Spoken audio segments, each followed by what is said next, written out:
My mic is not off. What are you talking about? My mic is moving.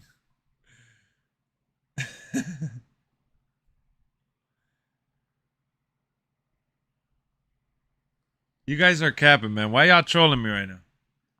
Now we hear you? You didn't hear me this whole time?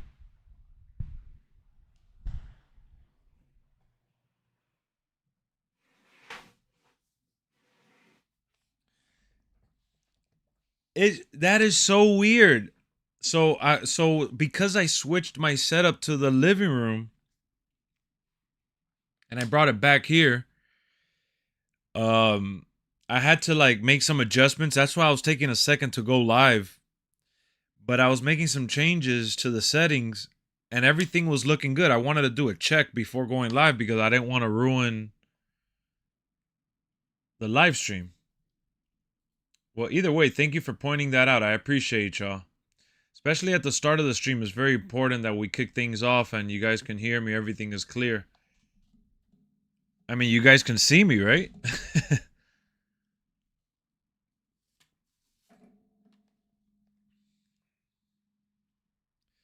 There was for real no sound. All right. I believe you. I believe you. Just making sure because I know that you guys like trolling me sometimes.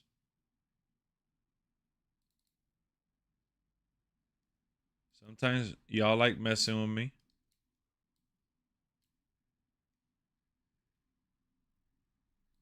How's everybody doing though?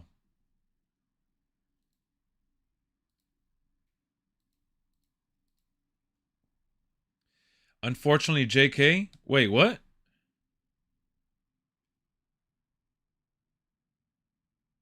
We can see you. Oh, unfortunately. I got you. I got you. I was like, wait, what? I thought there was another issue going on. What up, Lone? My day's going pretty good. How about yours? You've never seen a game crash more than 26? What's happened? Yeah, Kenny and Brian made it home safely. Don't worry. They're going to be hitting y'all up with some content real soon. Not from the trip or anything. They got other content they're working on.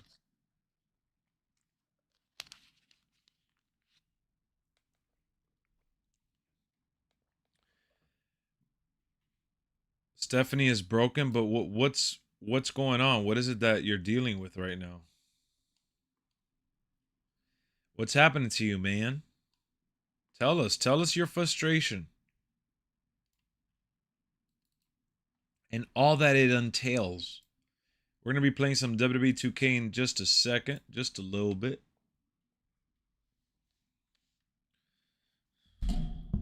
We're back on the saddle again. They replayed that song more than the Nickelback. Hold on, let me fix my mic position.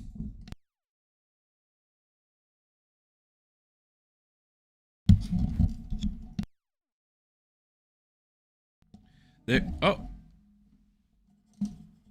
What's causing it to fall forward? Hold on, let me see. This here?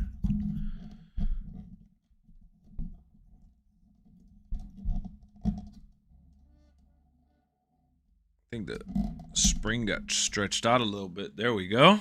We're good to go now. We're back on the saddle again.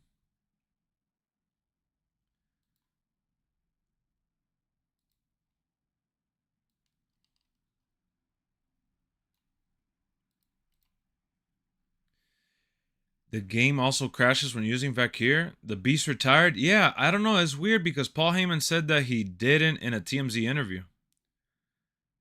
Thank you for asking as well, Lone. I appreciate you. I appreciate you. I really do.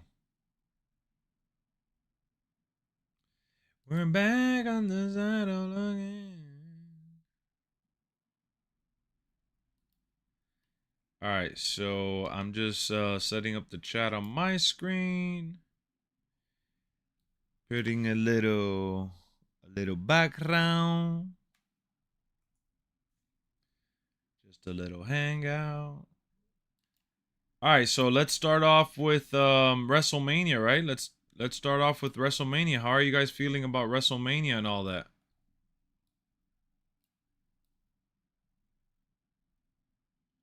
Let's get the chat rolling. Let's see how y'all feel.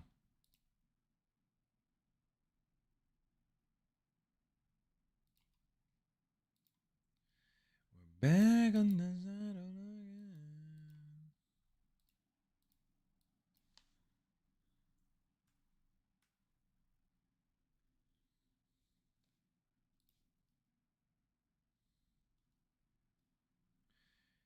Okay. We're ready to roll.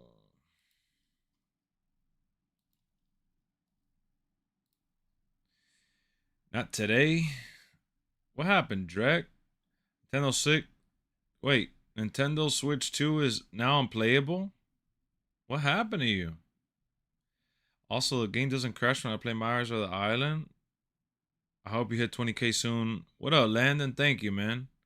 I'm mad I missed y'all stream. What happened, though? How did you miss it? Ain't no way. You didn't tune in any other days? That's right. I didn't see you in the cut, man. What happened?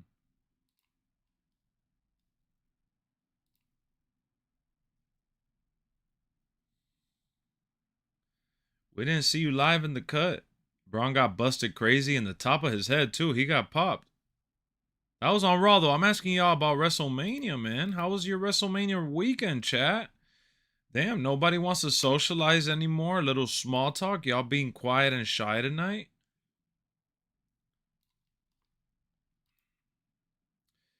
Another amazing stream. What up, Gato? Cause we're back on the saddle again. Back on the saddle again.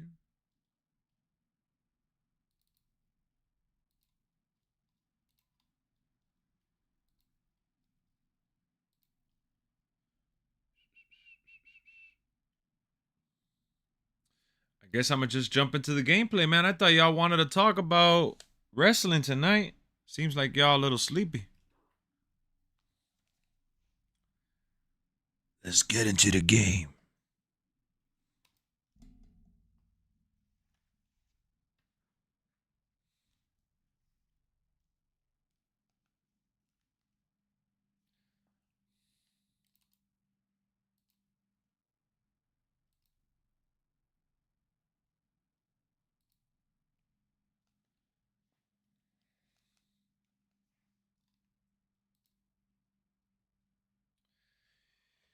Does on your end? That sucks, man. Also, Liv and Stephanie's match was short because WWE didn't want either of them to get hurt badly as they were banged up. I think it was more on me singing is what oh, okay, got you. Not today. I watched the replay too. Night 2. Oh, that you watched the replay though. Night 2, y'all had me cracking up. Hey, I'm glad. We had a good time, man. It was a good time. I haven't even had a chance to log into WWE 2K since like Friday. Brock coming back after Gunther. Nah, Drag. I'm gonna put you. I feel like putting you in timeout. I don't want to hear that. I don't want to hear that, Drag. I don't read spoilers. Why? Why are we doing that? What up, GTS? Night was good for me. Night 1 was also good. I'm glad you enjoyed it, Nick. Raw After Mania was a banger also. Raw After Mania was actually really good.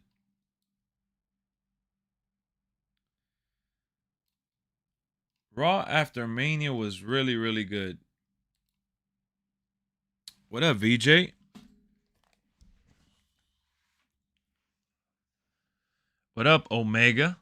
Raw After Mania was surprisingly really good. Wait, collect Ron Cena and defeat Retro AJ Styles.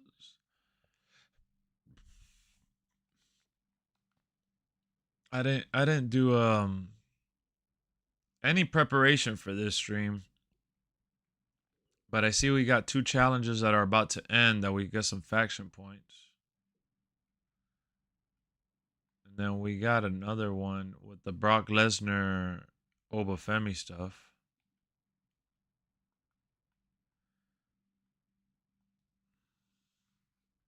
You did like the call-ups? I didn't like that they announced Joe Hendry for next week, but didn't surprise us with him this week, or they could have just saved him for next week altogether, but they wanted to hype up next week's episode so bad. Like, I don't get why. Watching Raw at the moment, well worth watching. Which part are you on? Still waiting on this arena. I know, we got to do the arena, bro. I'm slacking.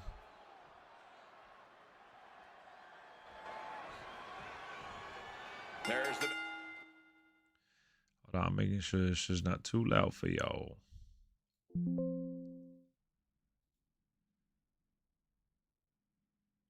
Unlock Seth Rollins. Yeah, well, I'm going to get him eventually. I'm just not rushing to it. But I'm definitely going to unlock it. Rhodes hopping out, all beat up. Bro, that was a crazy moment. Enjoy that moment. That was a good spot. How about Obafemi saying, "The ruler has arrived"? Mic drop. It's a wrap.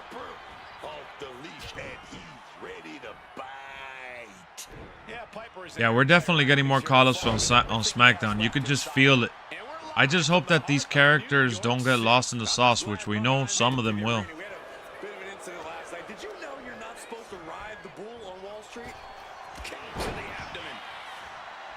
He brought back the 4 Horsemen. That's what's up, Chris. So they're back on the saddle again. Anybody in the chat watched Raw? Bro, Logan was getting crazy heat tonight for sure. The crowd was rocking. What up, Jason? Piper leaves an opening. Nice shiner. That was insane, man. He legit got kicked. Hold on, let me fix the camera and move it to the other side.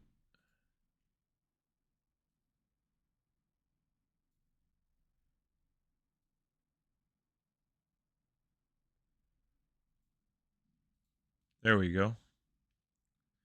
You got to catch up on Raw. It was worth watching. What up, Coop?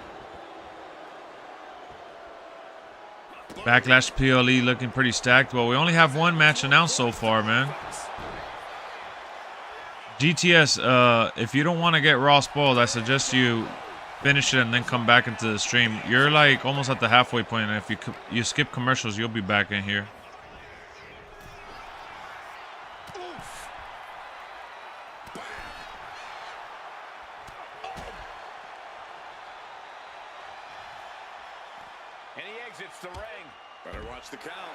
Yeah, I mean, it looked like he got a lot of trauma to the forehead, too. It looked really crazy on the forehead.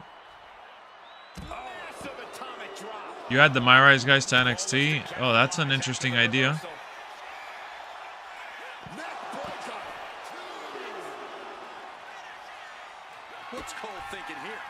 Yeah, tonight's Raw After Mania was good. We got some call-ups. We had some nice little segments. Some decent matches, too. I mean, they were able to put the pieces together tonight. It's just unfortunate. The more I think about WrestleMania weekend and how I feel about the show, because I had a blast overall. Even with the mishaps from night one, I still had an overall awesome weekend, and it was a blast.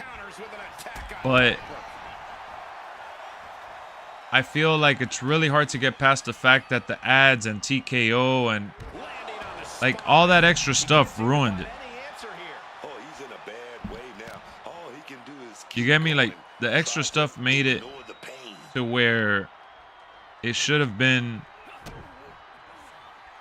a lot better. You know, we always want more. We always feel like they could have done more. But in this particular instance, I feel like they sure as hell could have done more segments, less ads. Hope they book a storyline versus TKO. I mean, that'll be crazy if they did, but they won't do that.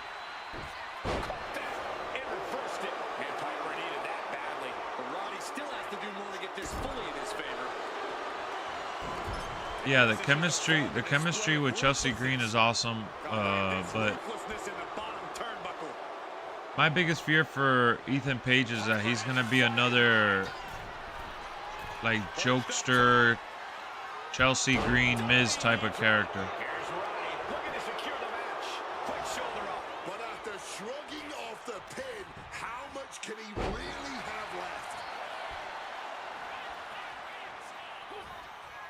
This is going for a neck breaker here, but wait a minute. It's like the meme I sent you on Discord and TKO's Ice commercials and celebs or video packages.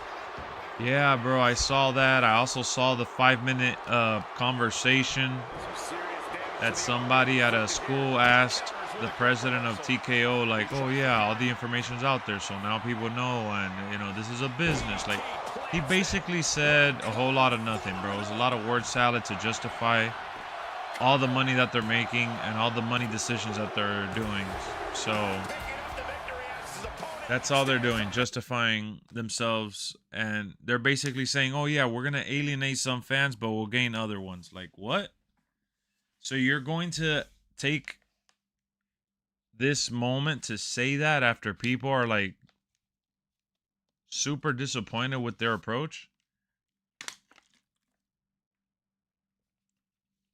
The Joe Hendry concert next week. I hope it's good, man. I'm really happy and excited for Joe Hendry. I really like him. I think he's an exceptional performer. And what I mean by that is that he's good on the mic. He's good in the ring. He has a good character. Even though his character might have cooled off already, I feel like they should have hyped up Joe Hendry by making him a surprise, having someone say his name and then he appeared. Like, it writes itself. I don't know how they missed that.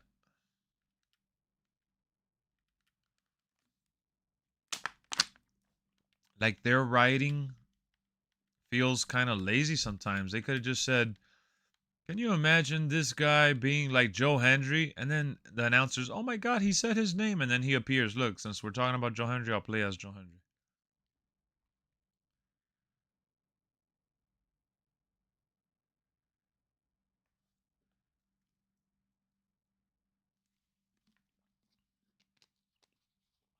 We need TKO. You know, unfortunate. You never want to wish any bad on people because at the end of the day, like, WWE as a business has to be doing bad for TKO to ever consider getting rid of WWE. It's just not going to happen. But, you know, that's like our only hope for TKO to decide, like, hey, I want to sell. And they'll sell to anybody that's willing to give them the money. But I doubt that's going to be the case. Because at the end of the day, it's a business and they're making a lot of money right now. Like, everybody was making fun of them for having only 50,000 and 55,000 people respectively, I'm saying, each night. And that was still a lot of money.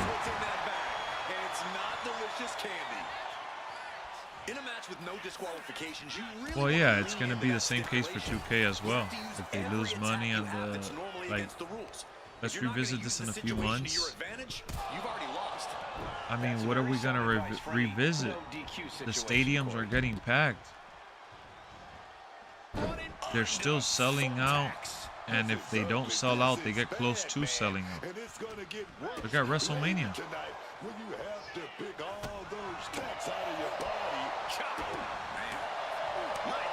I guess the episode of Raw really got you more excited for Backlash. What? Man, I jumped out of my bed. It got me so excited that I'm here live streaming and we were talking about it. Yeah, let's get to the conversation because you did ask me and we were talking about it on Discord. I saw something online because I did some research just to see what happened with the whole Pat McAfee stuff. Apparently, when Pat McAfee said, if I lose, I'm done with wrestling, it was because they had Randy Orton in the book to win. Randy Orton was legit going to be the winner. And the match at Backlash was 100% Cody Rhodes and Jelly Roll versus Randy and Pat McAfee, which I find hilarious. Like, it took the internet and everybody bashing and trashing for TKO to tell WWE, all right, we could change it. No, I willingly looked it up, leader, because I found it I'm still confused by the Cody Rhodes Randy Orton, like the double switch and then the back, and then Cody left being the face still because Randy became the heel, and then Pat McAfee gets stunned anyways with the RKO. Like, it was a confusing setup overall. And here we go. Hendry wins. So I think that what happened is that they just got very into what the people were reacting to, and they caved in. They had to do one of those, you know, quote unquote pivots. They did more turns in the Big Show. Bro, it's crazy how many turns they did in that match. So I was just left like baffled. Like, all right, Pat McAfee came out. He gets taken out in a stretcher, comes back as a referee. Randy Orton also hits him. Randy Orton punts Cody. Cody gets like hurt. That looks like he's probably not able to compete. Like, there's just so many different things happening here, and I'm just questioning, like, what are we trying to do? At the end of the day, you know, I don't see the clear picture, which is fine because the story is still ongoing, but this is WrestleMania. You've been building up this match for months now. There should be a big payoff, right? I mean, if you guys watch my live watch along with my predictions, I kept saying something big has to happen, and the biggest thing that happened was that it was a double turn. They mostly had a clean match, and Randy Orton walked away as a heel. Yeah, no, they wanted originally Aleister Black involved. Like, that was the WWE storyline. They plugged in Pat McAfee instead. What up, Brian?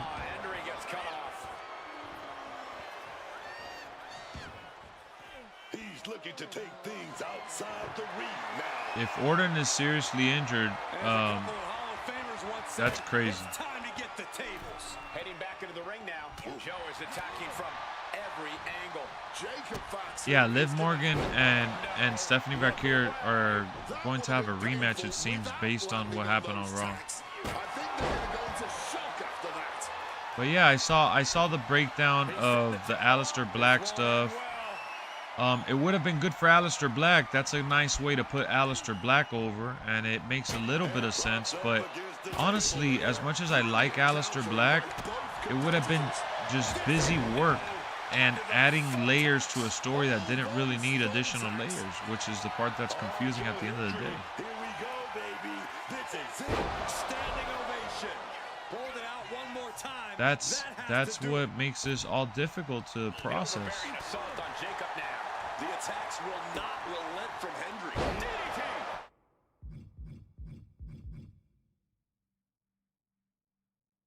Oh, that one busted up, Jacob. IC title's gonna be a fatal 4-way. That's what it looks like they're teasing. Yeah. He can withstand before getting his own offense. It definitely looks like they're teasing a fatal 4-way match, which I'm cool with that too. Exhaustion is beginning to set in. They're starting to breathe heavier. This is the time where matches are won and lost. Able to steer clear of danger there. All those guys deserve the belt, some way, shape, or form. And into the ropes and a sharp elbow to the back. With a series of forearms. And the CM Punk and Cody, that was a moment on Raw that I felt confused as well. Like, uh-oh, what's happening here? I like the way they approached it. Like, they were kind of walking on eggshells in terms of like ego, and then no, it's not this, it's not that. Like, they tried keeping it civil. It almost didn't make any sense, but the promo itself like salvaged it. Well, I don't want to say that he got booked bad the first couple of months, because this feud with Sheamus was really nice. John Moxley to come in 2028, I don't know, man. I'm not thinking that far ahead. Would I like to see John Moxley like come back in WWE and close out his career there because of the Shield and the storylines that could come from that and the matches we could see? Sure, but I don't think John Moxley himself wants to come back to WWE. That was one hell of a ladder match. Mask versus hair match. Right here.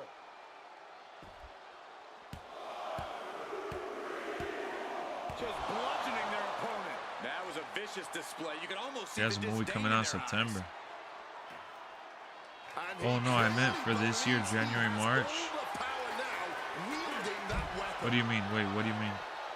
Oh, like this year. I got you. Okay, okay. Jacob Fatu looking under the ring. What does he have in mind here? Going for the classics and grabbing a steel chair. Caught with a punch. Serious impact with the barricade. He saw that one coming. Jacob Fatu taking the upper hand in a big way. So how are you guys feeling about the Jacob Fatu Roman stuff?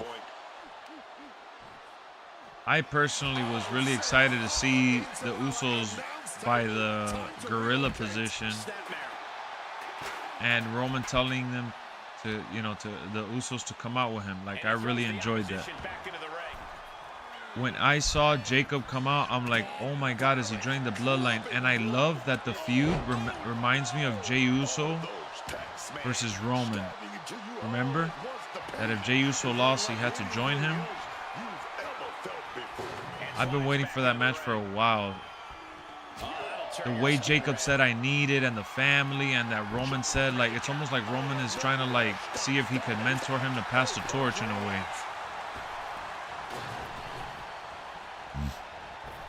And I love how he talked about, like, carrying the mantle and it being too much.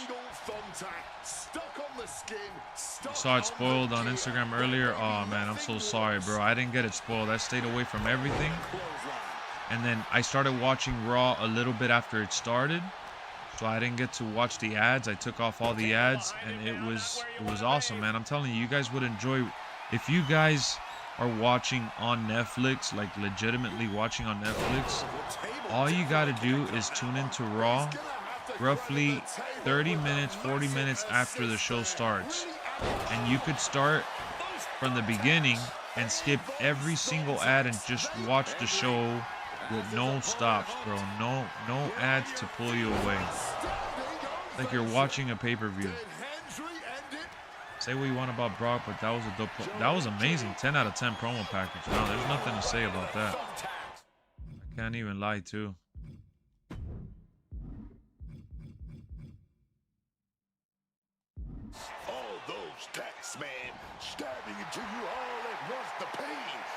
Oh yeah, Finn Balor came back tonight with his trunks.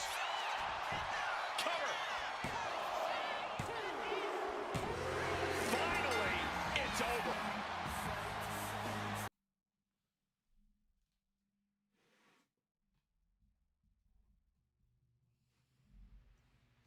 If you guys end up hearing my fan at any point, I just turned on my fan because it's getting hot already.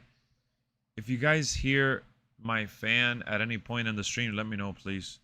NXT storyline brought into Raw was good. Love that. I love that. And I also love the call-ups that they had. Ruka, what a performance tonight. I didn't like that she faced Liv, who just became champion and was taken to the max, but it was quite a debut for Ruka, man. Missing Lesnar, man, for sure. We're going to be missing Lesnar for sure. Oba kicking off the Raw after Mania says how much WWE are going to push this guy to the moon. Yeah, it shows how they're capitalizing on his hype right now, man. As they should. As they should.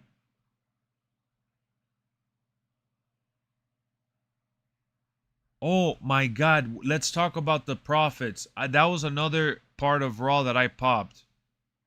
I swear I popped because I did not expect to see the Profits anytime soon. They haven't been on TV. They've been lost. They haven't had anything going.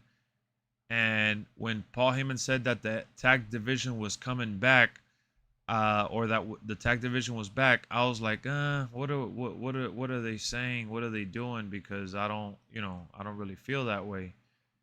But then when the promo and all that is coming to an end, they get interrupted and the Street Profits came out. I'm like, all right, let's see how Montez looking, because I heard the music. So they went back to their hype up song, and Montez was looking jacked. Dawkins looked like he's been in the trenches grinding as well. Like, Raw needed a boost because, the tag division on SmackDown, not this past couple months, but was killing it.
Would have been fun watch your reaction live to last night's Raw. Yeah, but I wasn't like high energy, bro. I mean, look at me right now. I'm not like screaming or like I'm excited about what we saw on Raw, but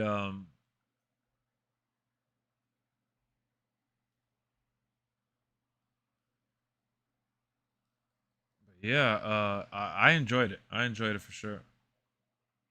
Rowan's knees. What happened with his knees? They wanted to get away from. Yeah, the MFT and Wyatt's was just too much already. I think Ricky might go to SmackDown. Yeah.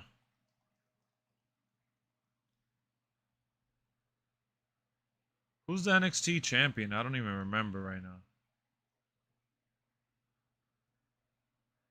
But yeah, I was watching in bed, and I did pop a little bit for the Street Profits. I was excited to see them, and I was like, oh yeah, let's see if they Montez in good shape. And when I saw everything they did, I was happy. He hurt his knee. Oh man, that's another thing that's been killing the Wyatts too. That they've suffered injuries. They've had these feuds forever. They don't really have much for them. Oh, Tony D'Angelo. That's right. That's right. I did watch him win. I'm happy for him. I'm happy for him.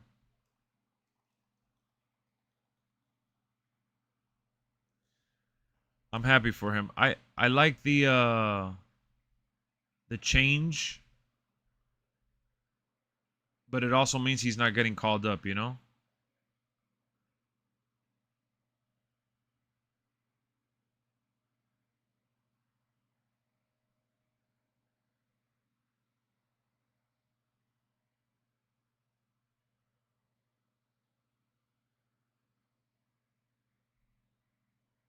His gimmick right now is nice. Exactly. Like this gimmick is definitely more believable.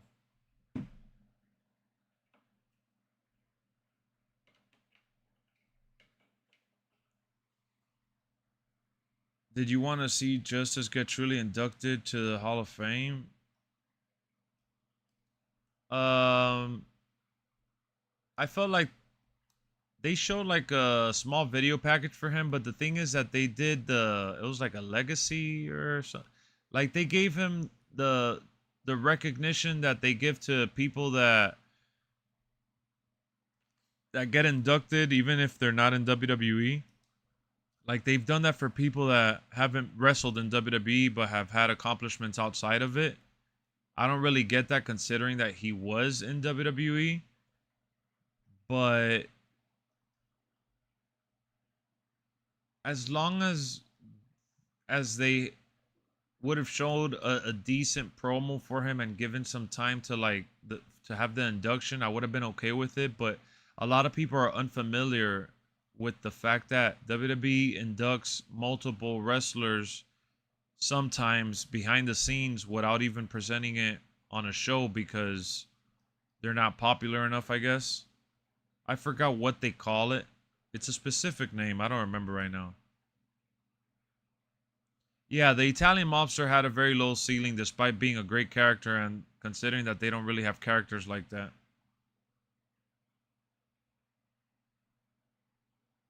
Javon is her cousin, but that's probably not true, right? They did that for bad news just because of probably only the hardcore fans are the ones that they assumed were familiar with them. I don't even know. I really can't tell you. But that's what they do for the lesser names usually. But the problem is that Sid Vicious or Sid Justice or Psycho Sid, whatever you want to call him, at the end of the day, he had a pretty impactful career, that fans remember.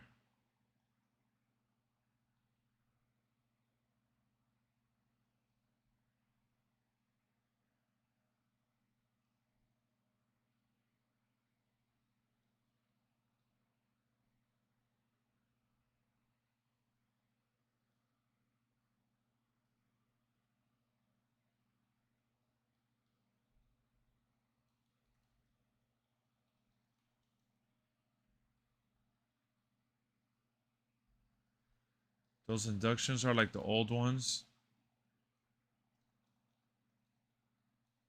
like almost before wrestling was in TV studios. Nah, but they've done it for people from New Japan and from like the different like territories and stuff.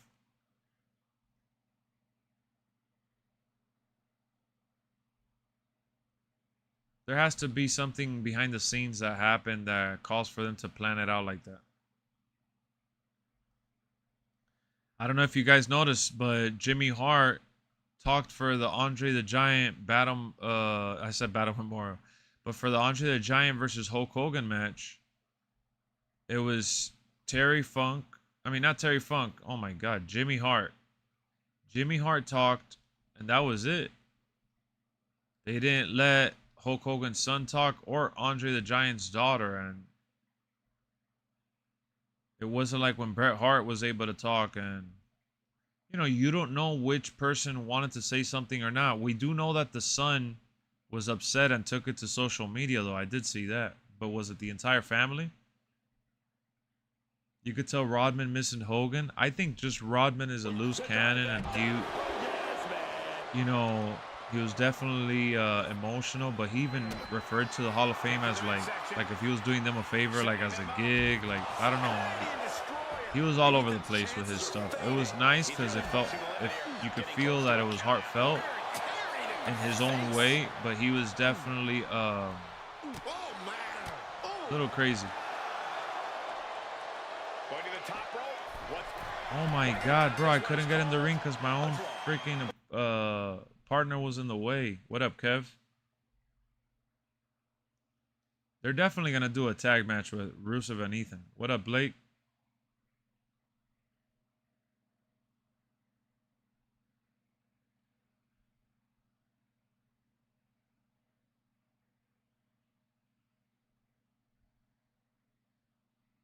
Yeah, no, it makes no sense for someone that was in WWE, like I said. I don't get it. He was in WWE. Yo, we got 46 people here, man. Thank you for tuning in. If you haven't dropped a like, drop a like. It helps the stream. It helps the channel. It's absolutely free. And for those that are members of the channel, we do have the new Oba emoji. And I also added Roman Reigns with the red eyes as well. The creepy Roman laughing. But I really like the Oba one from the press conference. All right, so that match we had it beat, completely beat. Now we got to run it back because of the issue I had outside the ring.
Punk versus Cody's gonna be a good match. I just I don't know if they do that for Italy or if they're saving that, like that seed that they planted for later.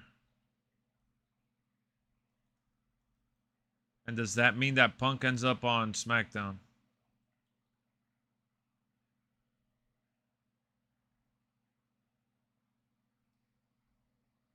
You know, there's a couple question marks there that we need some answers.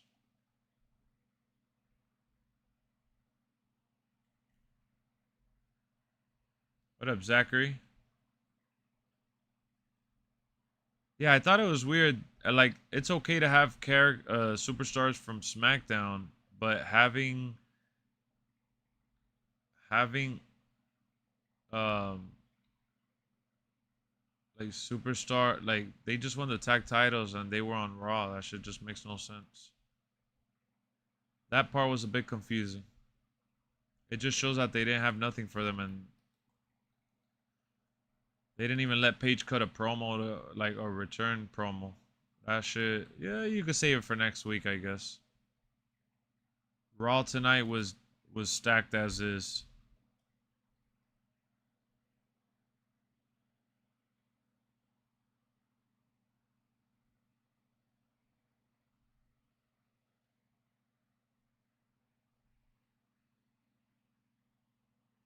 They should give it to her at least next week.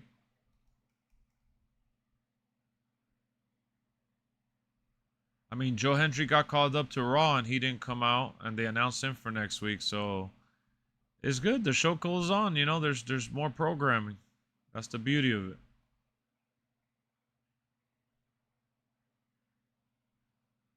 Maybe on SmackDown they have a promo. Oh, well, yeah, the tag titles were on SmackDown all this time, so maybe, yeah.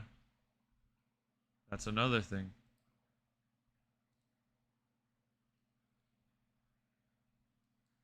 What up, Brian? No, we gotta get in there.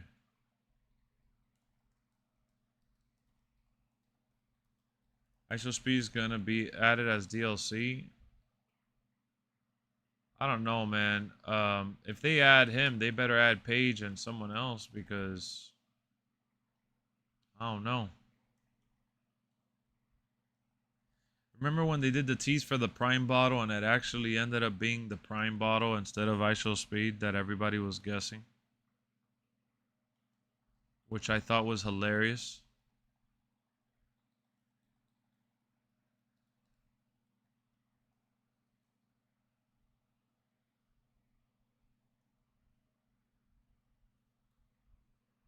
Well, yeah, because they said that we were getting the main events of each night last year.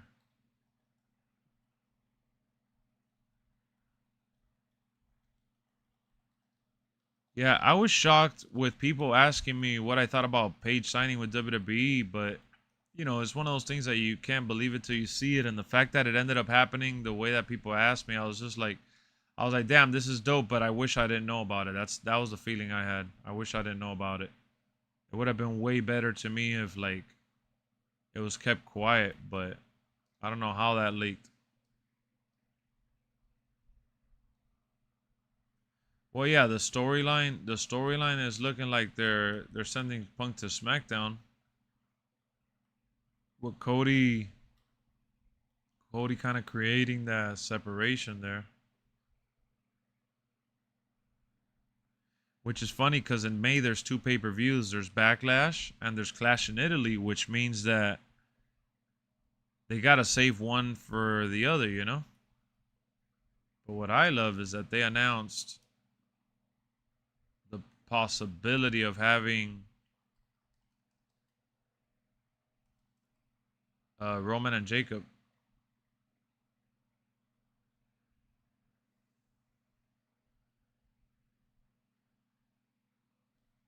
It's been...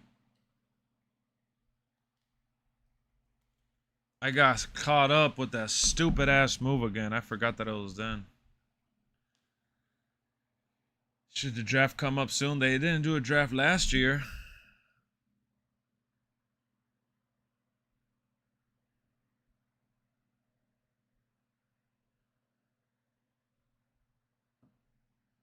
Cody's eyes was looking nasty. Yeah, it got beat up bad. It got beat up. Am I going to Tampa? No, man, I'm not going to Tampa. I'm not. Tampa's too far. Going to Backlash. I'm going to Backlash.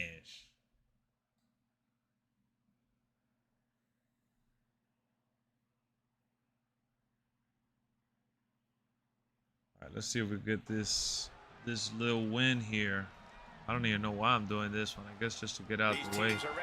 I've gotten counted out twice because my character's been gassed out. Yeah, Elite. Why you investigating, Elite? Don't investigate, man. We ain't going nowhere. Did you watch Raw tonight, Elite? You want to drain the stamina of your opponents as fast as you can, while making sure your team keeps enough gas in the tank. Showing off her power. You're creating just Brian? Oh man, be careful, man. Be careful with those. Tuned in live? Why you added that you tuned in live? Like if that's supposed to be like an extra, like badge of honor.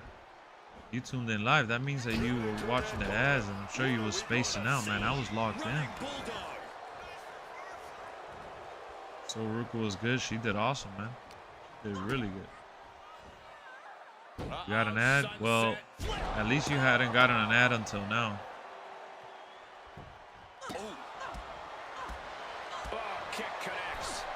We'll probably get one every like 30 minutes.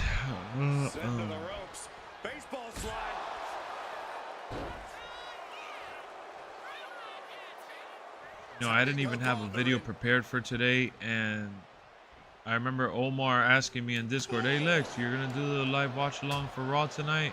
I wanted to, bro. I just didn't have the energy for it. Yeah, they booed Adam Pearce, but then when he said, "Oh, you guys want to fight?" everybody cheered.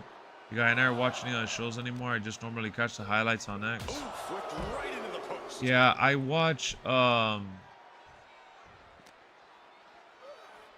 like that sometimes, but I mostly just watch it without the ads on Netflix. Bam!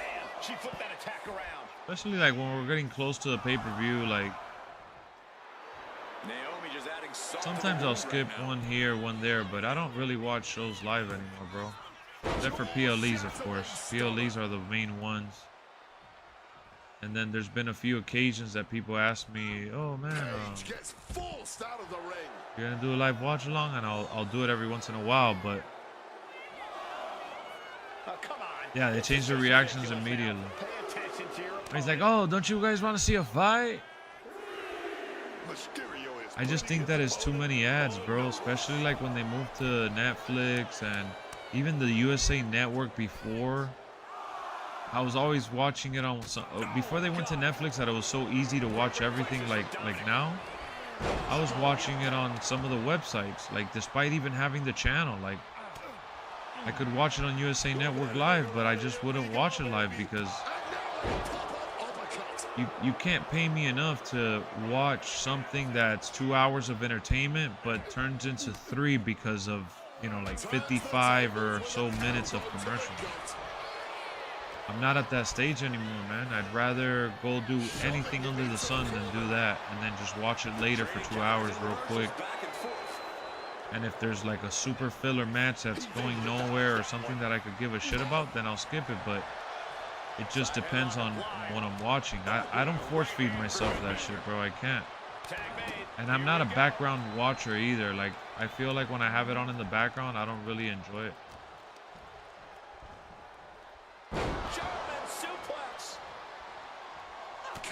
Tag team matches and the Undertaker. No, I actually like watching tag team matches, especially like if it's actual tag teams.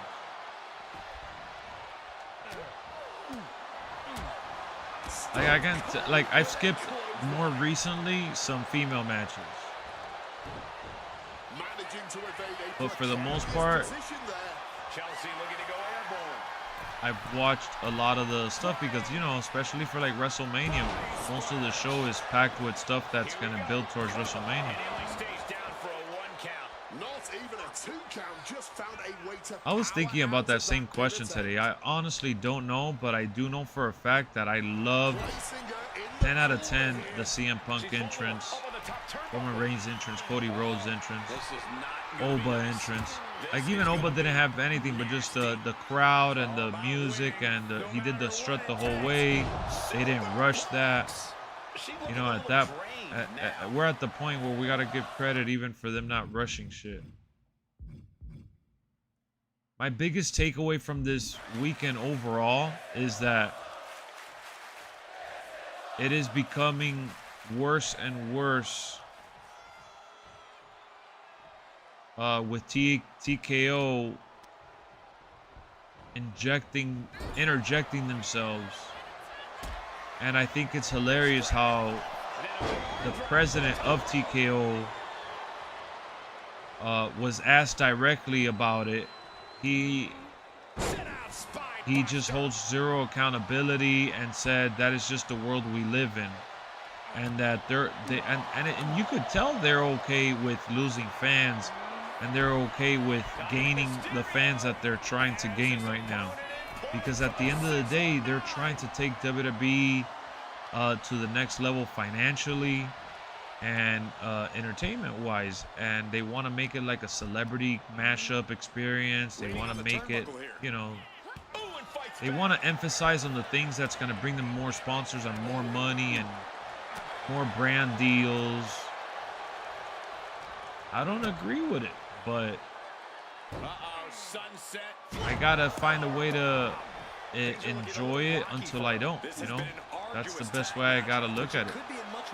And you know, the point I'm trying to make is that it sucks that night 2 was amazing, right? Night 1 had rushed matches because of the way they were booked. It's almost like a lose-lose situation. You're putting the bookers to try to tell a story in a couple of minutes with characters that sometimes need a little bit more. And not every wrestling match is going to be like Oba versus Brock, that 6 minutes is going to be just barely enough to tell the story of what they could tell between them two, especially at Brock's age. You know, despite Brock looking good, he's up there in age, so it's not like he's going to go out there and put a 1 hour match. That's not what he's known for. That's not what he's about. He's a destroyer. And they're trying to build up Oba or whatever. So you kind of start to see, like, they can't give everyone those 6 minute matches because it's just not going to work. Yeah, we watched AAA on Saturday after WrestleMania, and I was just shocked how they were able to book the matches that they booked, even mixing in people from WWE and putting promos and backstage segments. And I'm like, bro, this is literally what WWE has always done. Why can't they do this for... I mean, bro, you're going to make money all year round. WrestleMania is once a year. But then think about it. What does the NFL do with the Super Bowl? Like, we understand that the sport of football has timeouts, has offsides, has you know, certain things that cause for commercial breaks. Same with basketball. The problem is that TKO is still trying to fine-tune and create a new audience that's going to get used to what they're doing in terms of ad placement. Their ad placement right now is just not, it's not working in favor of the fans, and it's ruining the experience for the fans at home and even for some in the arena. Oh, I gotta do the weekly towers. WWE still protecting Roman after all these years? Roman after all these years is still needed. If he's there and available and he's gonna be there, I'd rather have him than not. And it's not about protecting, is that Roman is great regardless of what you do now because of where he's at in his career. But the Usos are even better when they're with him. And the merch that comes from that, and the storylines that comes from that, and like, look at the story that they're trying to tell right now with Jacob Fatu. It's literally going to be Bloodline related. And if Jacob loses, he has to join. The drama in that match is going to be crazy. Chelsea just adding salt to the wound right now. Because people are not going to, like, they're going to feel torn, like, oh man, we don't want Jacob in there. What up, King?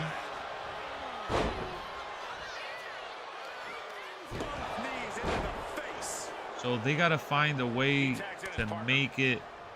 I remember when Netflix first got WWE and they put all the ads, like, people were complaining. When UFC went to Paramount and they got all the ads, people were complaining. And then Paramount and all that, like, they adjusted. So you got to find a way to adjust, make it work. Catches the Hurricane Rana, pop off into an uppercut. So that's really what That's really where we're at right now. How do we make this show great around still trying to make the money that they're making, because that's what it's all about for them. She countered that into her own offense.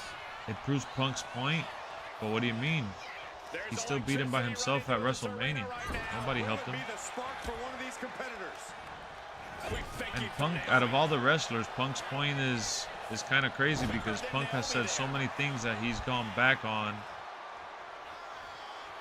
Chelsea just rubbing it in now.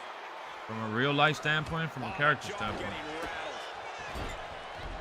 What up, Mikel? Right to the throat.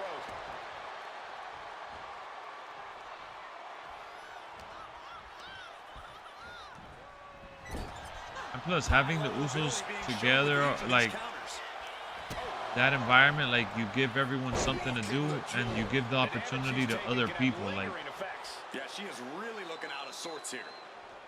Effective counter. That storyline was just so good that they could revisit it and do something else. Got a good clothesline right there. Turn it right into a beautiful pinfall. Reverses the pin. Shoulders down. Wow. Yeah, but that's like saying that CM Punk also proved Roman Reigns' point of when Roman said that he was a liar. You are not alone in your shock, Cole. We all thought that was it. And he said, "I'm not here to make friends. I'm here to make money." But he's here talking to Cody and saying that he's friends with him. Same thing.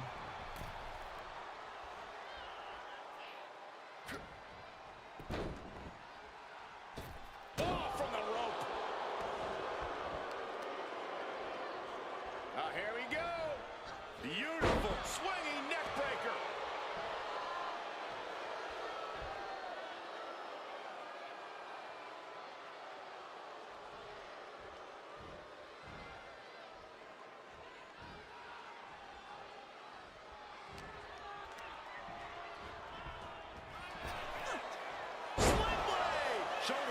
Roman has yet to prove he can carry a title successfully as a solo act. What are you talking about? Roman carried it when he was a tribal chief.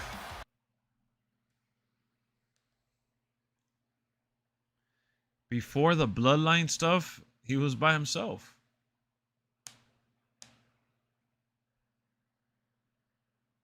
That's like saying Brock Lesnar's career is irrelevant because Paul Heyman was by his side the whole time.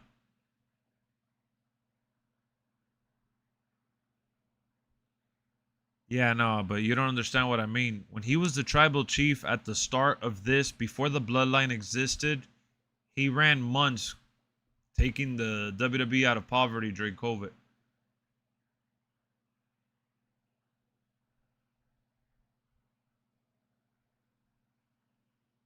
Yeah, he was alone for a while.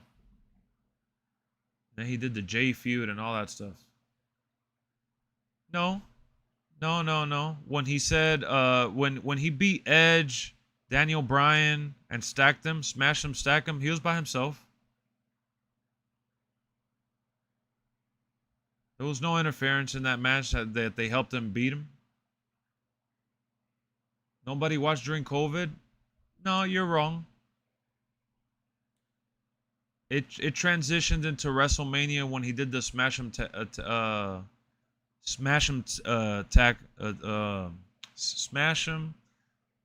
them, smash them, stack them, pin them, or some shit like that. It doesn't matter.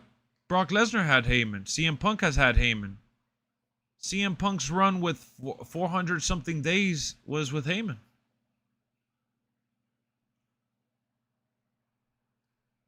Doesn't matter. You can't move the goalposts for everyone else.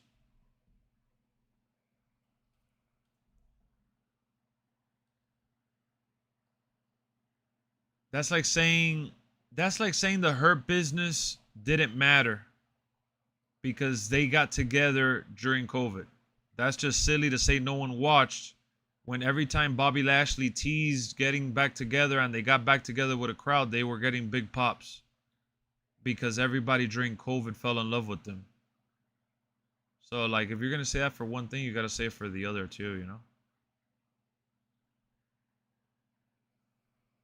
Doesn't matter that he had Heyman during COVID. Doesn't matter. That's irrelevant to the conversation. Heyman wasn't in the ring wrestling. The faction came later. Roman was in the ring, and when Heyman started managing Roman, it was more for like backstage segments and like to make Roman have like a different element to his character when he was putting everything the pieces together. But the biggest distinction between Paul Heyman with Roman and Paul Heyman with Brock was that Paul Heyman spoke and did everything for Brock, and Brock did the in-ring stuff. When Paul Heyman was with Roman, Roman did like pretty much all his talking.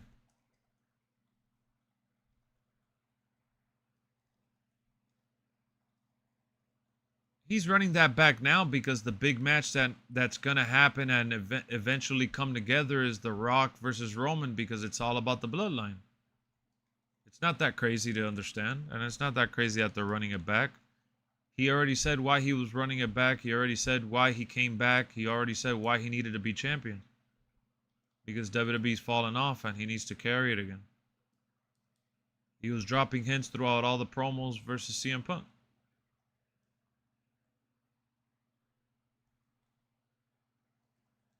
What up, John? They needed Heyman to give Roman the rub. They needed Heyman to make Roman's tribal character seem official because Heyman is a businessman. What up, Golden? But it doesn't matter. Heyman was with Ryback and he didn't give him any rub. Heyman was with Michael McGillicuddy. He was with Cesaro. We can continue mentioning how many people Heyman was with. You think they give Oba the title at SummerSlam by beating by winning King of the Ring? That'll be crazy, bro. I think Oba should win the Intercontinental or the US or something like that. Going straight for the main title is. Look at what happened to Stephanie Vakir. Like, look at the fans, how they are. A lot of people always said that Jey Uso was never given a chance and never won the big one and was never put in the spot to succeed and all this. And people turned on him before he even started messing up enough. Like, people just started calling every imperfection that he had and started, like, gunning for his throat. I think that the same thing would happen with Oba. It happens to everybody. When Roman had the title for a bunch of years, it even happened to Roman despite everybody throwing up the ones, you know? So you got to be careful how you handle giving somebody as young as Oba the title and how you put him in that spot.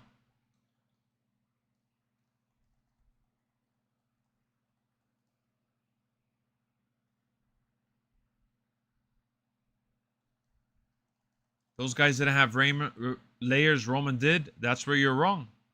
Roman's layer was that he was the big dog and it was his yard now, and that he was strong and better than everyone else.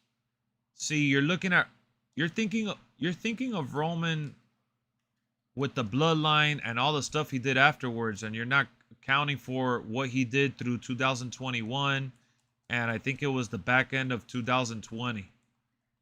Roman, and you're saying, oh, that was Roman during COVID. Roman was actually gone during most of COVID because he has leukemia, and he deals with that, and he overcame that, and he couldn't be there during COVID for safety reasons. When he came back with a new character. He presented the new character to Vince McMahon. He collaborated with Paul Heyman. They put the pieces to the puzzle together. Sure, he did get a rub from that, but so did Paul Heyman, and it was a different angle that they were playing. Nah, it's not showing up wherever it seems. It seems like they're doing a trade. They're just not making it official through the draft, because Rhea Ripley announced tonight that she's going to SmackDown with the title. And then they got Joe Hendry debuting on Raw, and like they made it official, saying that, basically making it seem like they signed with Raw versus like a trade. But they're making some trades. They're making it seem like it's a new season. If you If you notice the way it was presented on Raw, I just think they don't want to box themselves in or something. I really don't know.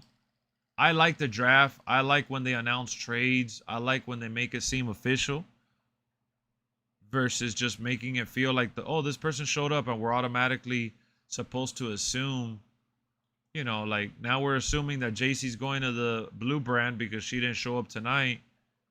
You get me? So it's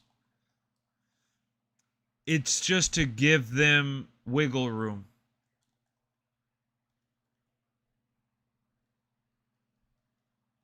Don't think it would be. Oba right now is so beloved. It doesn't matter though, bro. Wrestling fans are super fickle. This is nothing new. Oba gets the title and he holds the title and has enough matches where people get tired of like his dominance and they're gonna want someone else to win the title off of him. It happens to every single person that's ever done it. Even Cody. Bro, do you not remember when everybody was crying for Cody to be in the main event, for Cody to win the title, that WWE hated him? You don't remember how people said, oh, WWE hates him, Triple H hates him, Vince McMahon hates him? And then we found out that Vince McMahon personally went to his house, that they gave him, an undisclosed amount of money to try to sign him, and that Triple H actually gifted him the Rolex that his dad owned. Like, fans make up things just to make it fit in their brain sometimes.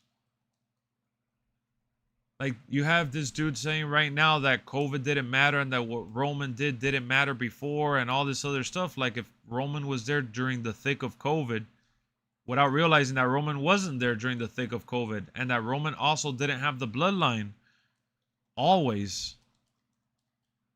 Roman actually beat the bloodline into unison. So the whole story was abuse. And him right now going back to the bloodline is not running it back. It's different. He even made it a point in tonight's promo. But, when you want to dumb things down and drag it, that's when you start throwing rocks to see what sticks. Because at the end of the day, what Roman said tonight was, I don't need you guys, to do this or that for me. We just need to be united and be together. Like, it was just a different vibe. Versus the first time that he literally had to whip Jey Uso's ass into form. It's fun to see when they fight for their brands, Survivor Series. I do like that. And I wish that they had eliminator matches in the pay-per-view or PLE. Too many smart marks. It happened before Unreal, but it has gotten worse. It has gotten worse since Unreal came out. Like, Unreal didn't do them any favors. I feel like we're running back that convo from Kenny back from Mania. He's probably trying to trigger me, but it's not going to work. I'm not going to get triggered. Not at this time. Not with the kind of energy that I have. I'm tired. I'm drained. I came on here just to hang out with y'all and have some fun talking about Raw and all that. He ain't going to trigger me. And I remember that Roman run only because... that's when I was like trying to get back into it because I got out of it after COVID. Like, I saw WrestleMania and I watched the PLEs and I saw like the Money in the Bank in Connecticut and all that. Like, I kept up with it from afar. But I tuned out for the most part because I didn't like the empty crowds. I didn't like it was weird. It was a weird time, bro, and just things happening in life. Like, wrestling was like the last thing on my mind, and it wasn't even like I was hating the product. I just didn't really tune into it. I wasn't locked in like that. I've taken those breaks before. But Roman literally by himself, and then the teases with Paul Heyman that they were doing from the very first time Paul Heyman appeared on the screen to be with him. That really impacted me, and it got me right back into the thick of it. And that was the case for a lot of people, too. I would love to see a Survivor Series match with Adam Pearce and Nick Aldis as captains. That's a great idea. I would love for them to do that. Jody Garcia. They be putting all these random ass characters in matches.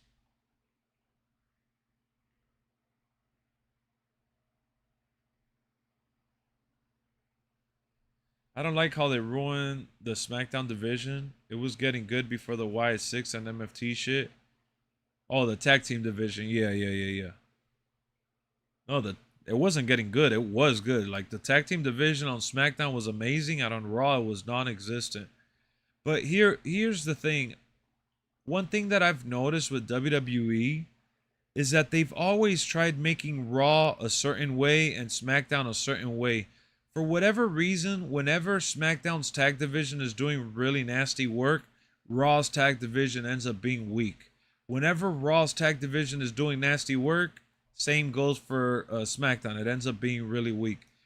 For what, like, they just like booking their shows to kind of counter with what one or the other is having too much of. So like if one has more segments and less wrestling, the other one is more wrestling driven or character driven. Like one is a little more fast paced or the other one's a little more dragged on. They try to offer something unique with the roster and then also with the kind of programming setup. I've noticed it. And I'm just like, bro, why are you washing away like all these tag teams, you know?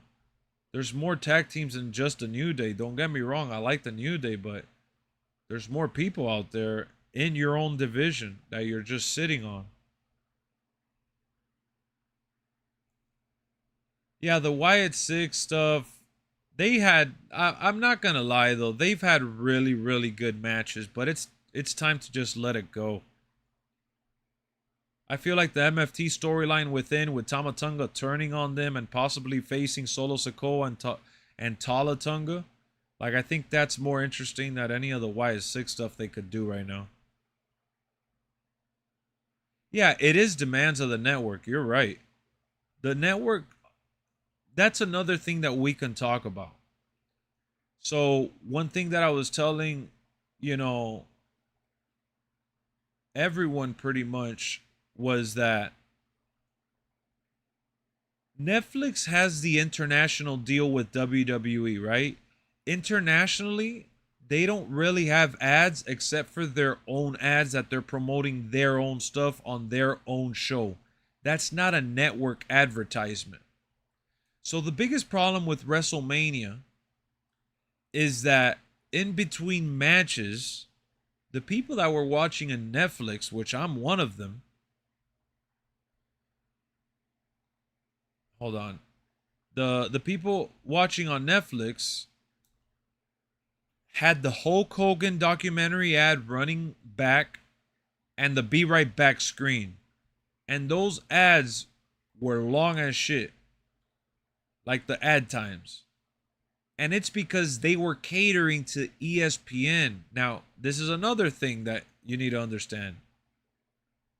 ESPN is flopping so hard, not because of WWE or because they paid WWE so much money, but because they made this ESPN package that you get the network channel plus the subscription service plus ESPN Plus all under one streaming service, which is very confusing.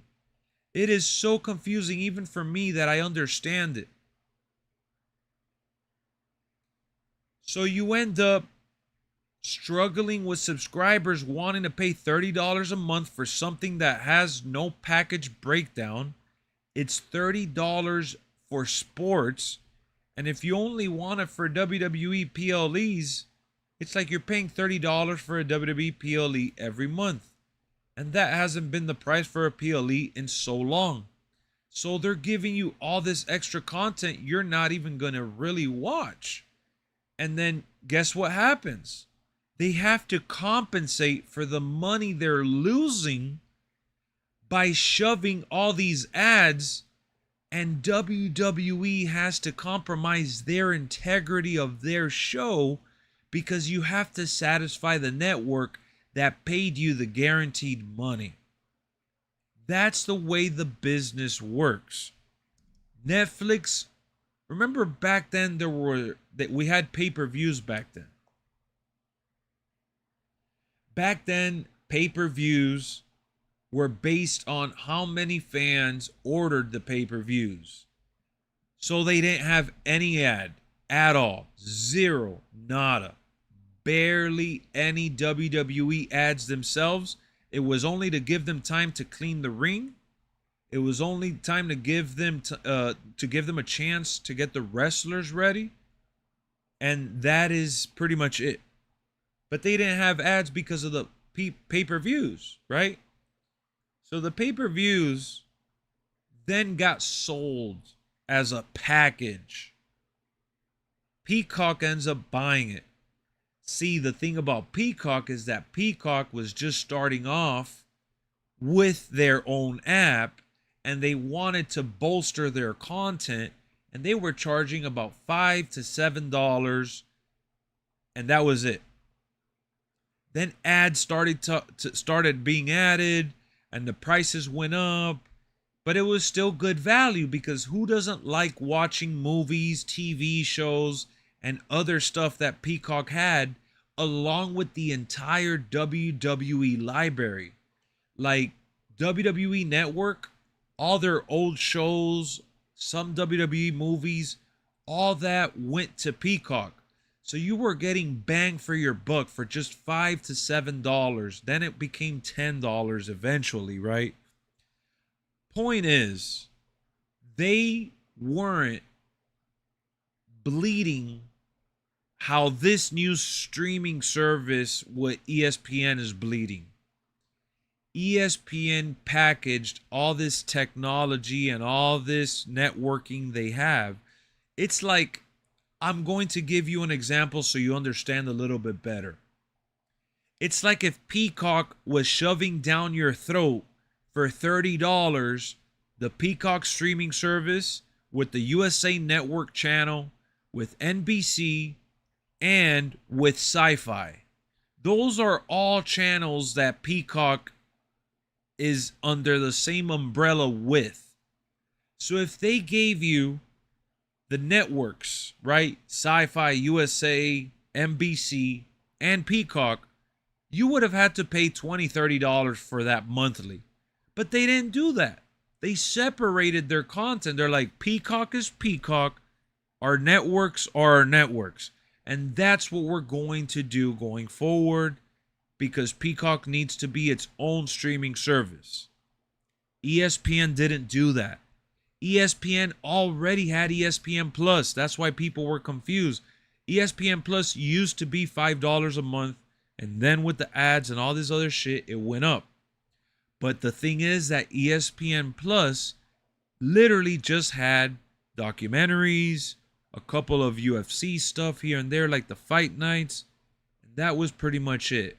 It was a limited app in terms of content that was just tied to sports and additional content like Peacock. All right? So don't get lost in the sauce right now, chat. I know it's a lot of information. So ESPN Plus is Peacock. Okay? Now here's the thing. ESPN 1, ESPN 2, ESPN Deporte. I think there's an ESPN 3 as well, if I'm not mistaken. ESPN Plus. And I don't think anything else. Those are 5 different channels under the same brand. Peacock is still just Peacock. There's no Peacock with USA, Sci-Fi, NBC, none of that. Peacock is just Peacock.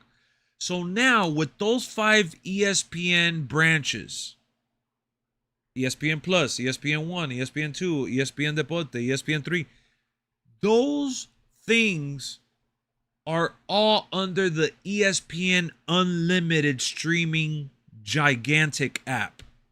So it's like, boom, they have all this content now under one place. If you don't pay for cable and all you want to do is watch sports from ESPN, that is really good bang for your buck for $30. Really good. But that doesn't work for fans that just want the WWE stuff. So, in my opinion, ESPN would have been a lot smarter had they separated the unlimited content with the networks and all that from the WWE stuff. If they would have put WWE with ESPN Plus and put ESPN Plus at like $10 to $15, they would have made so much more money. But they're giving you, like, as a wrestling fan, for like 3 times the amount of what it used to be for just PLEs.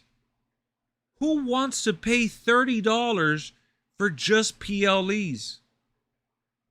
I love sports, and I don't want to pay $30 for the PLEs because I'm not going to watch ESPN. I already have MLB Network through T-Mobile. I already have another way to watch the other channels. Who the hell wants to pay $30 for just PLEs?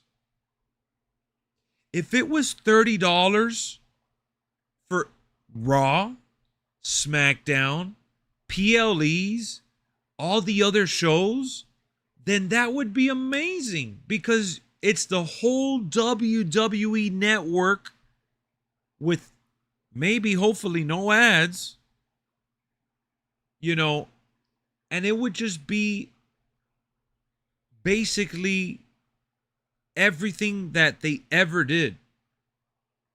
Everything, all combined. No, they don't got me going. I'm actually explaining to everybody the difference between the apps. I'm actually like complaining about WWE. Nobody got me going. I have Hulu Live, so I have the whole package, so it works. Yes, you pay for TV networks already, so it's included for you. It works in your favor because you are a fan of the package that has the additional content. But that doesn't speak for all the other fans out there that want just wrestling. It's an inconvenience. And let me tell you something else.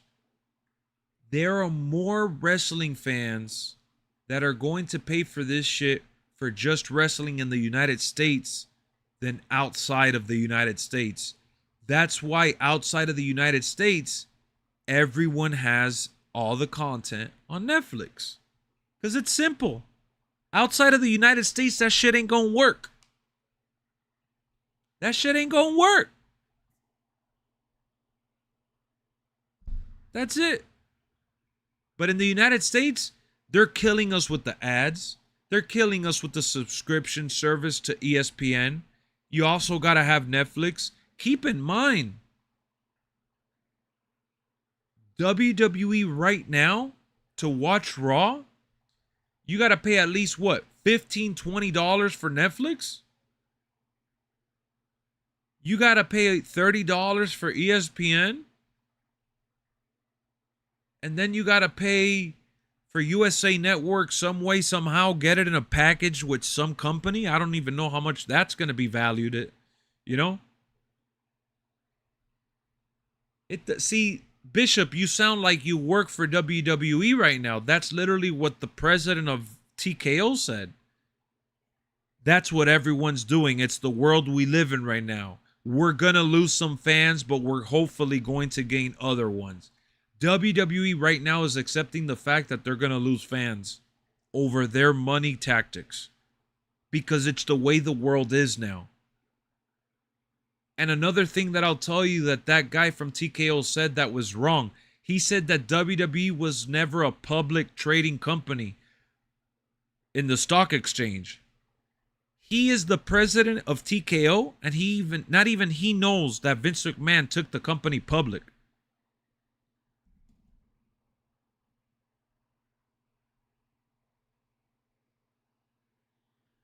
Nah, I don't spend $150 on 2K. I split 2K with my boy. I paid $75 for 2K. It's not a... See, you're missing the point of the conversation, bro. All I'm saying is that they have watered down their product for the fact that they're chasing money and they're pushing people away by that.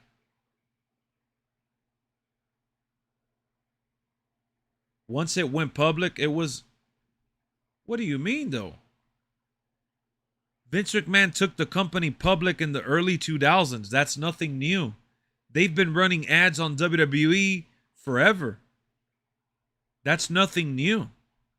WWE has had deals with USA Network, with TNN, with Spike TV, with Fox. Like, they've always ran ads. This is nothing new. It's the way you go about handling your business. All right, when are we going to start getting paid for watching ads? That's where we're at right now.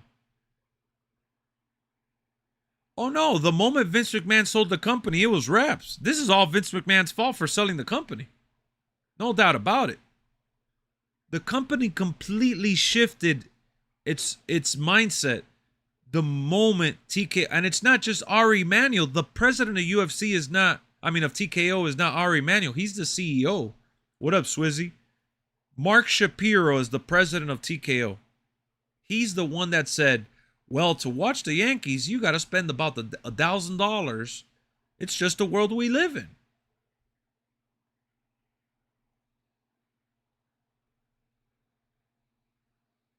Yeah, but the PG era, for better or worse, it was also a moment in time where they were having issues with losing talent between retirements, injuries.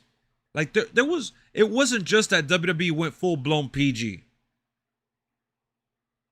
They did answer to sponsors and shareholders, but mostly sponsors because they were trying to get additional funds.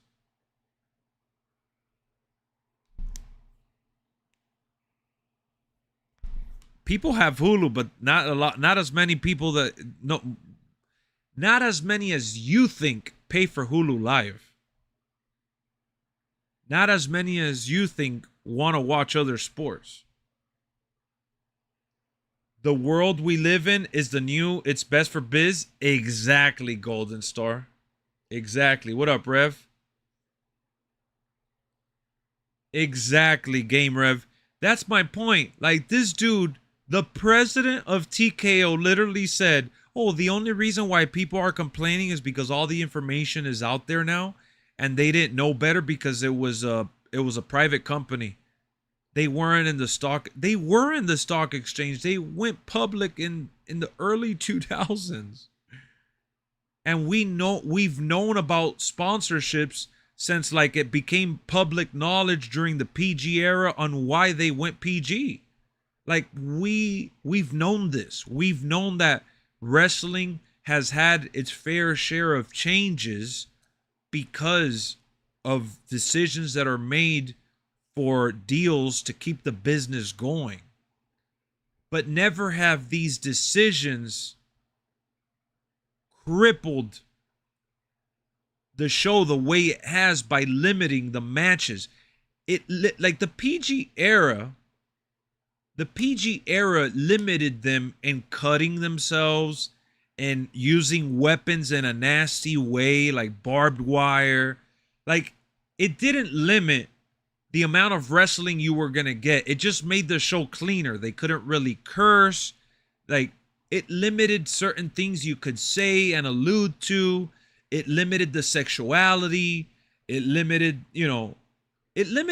if you had good writing, John Cena carried the PG era. Batista was in the PG era. Randy Orton was in the PG era. Brock Lesnar came back during the PG era. Like, we had so much great shit happening during the PG era because it didn't affect the amount of time and creativity that could be put into a match and a feud. It just affected how clean the product had to look. There's a difference between presenting the product in a clean fashion than plastering the ring and plastering the LED board and plastering your entire show revolving around ads. Like, you can still watch a good football game, a good basketball game, a good baseball game with commercials, with ads, with advertisement plastered around the arena. We see ads everywhere. We've understood this. This is nothing new. YouTube literally gives you an ad just to come into a video or stream. Like, we understand. We have been trained all our lives. And since I was a kid, I was watching TV that you couldn't even record. You couldn't even skip ads. You had to watch commercials. When you were watching Monday Night Raw during the Attitude Era, you had to sit and watch it at 8 o'clock, 9 o'clock, whatever time it started. And you had to watch it from start to finish and sit through the ads because there was no other way to watch it. Maybe you recorded it. Maybe you watched it on Saturday during the midnight rerun. But that was it. That was your chance of watching it. That was it. Now you have all these different ways to watch it, but they are monetizing every little corner.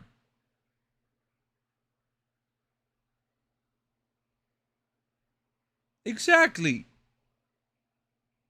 If you make good content, people will come and they'll buy your content regardless of the price. But when you're charging $15,000-$30,000 for one night of WrestleMania, thank you for subscribing on your left. Thank you. You're spending, all these thousands of dollars to attend WrestleMania to then get hit with having to wait for every little entrance, every little match. Like there comes a point in time that you got to understand that there's just too much monetization happening here, and it's starting to affect the pacing of the show.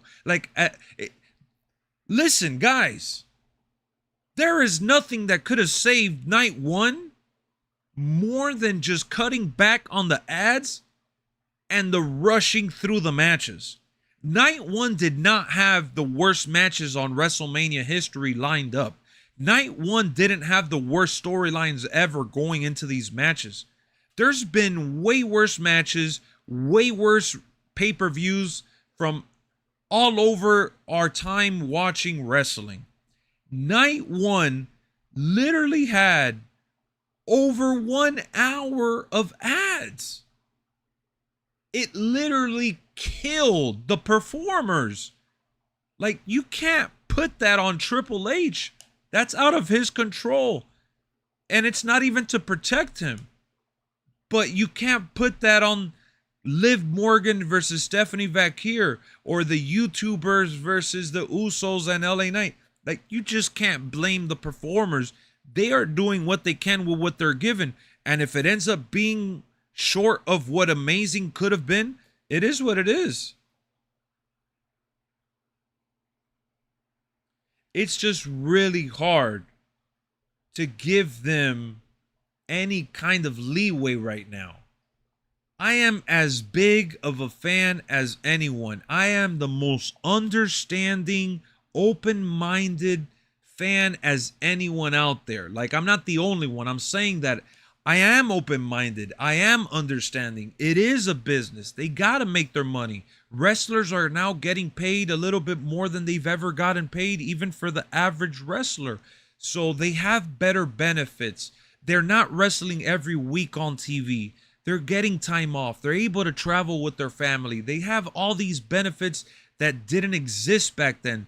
The conditions for them to protect them from themselves are a lot better. Back then, they had to all, look a certain way, do steroids, be away from family. A lot of them did pills and drugs and alcohol. Now, I'm not saying that people are not doing that now.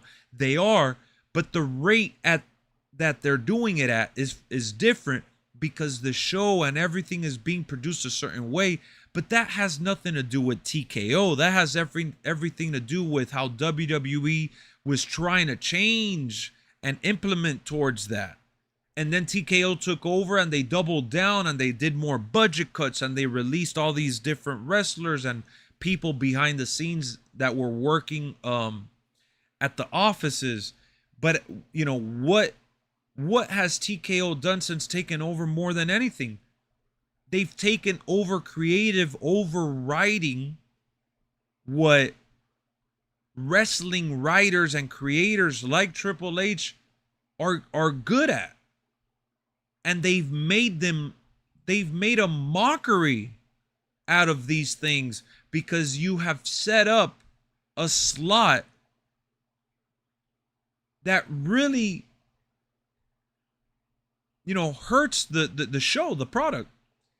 UFC, bro, it's okay. UFC has that. Combat sports have that. But they have that because they don't have other shows.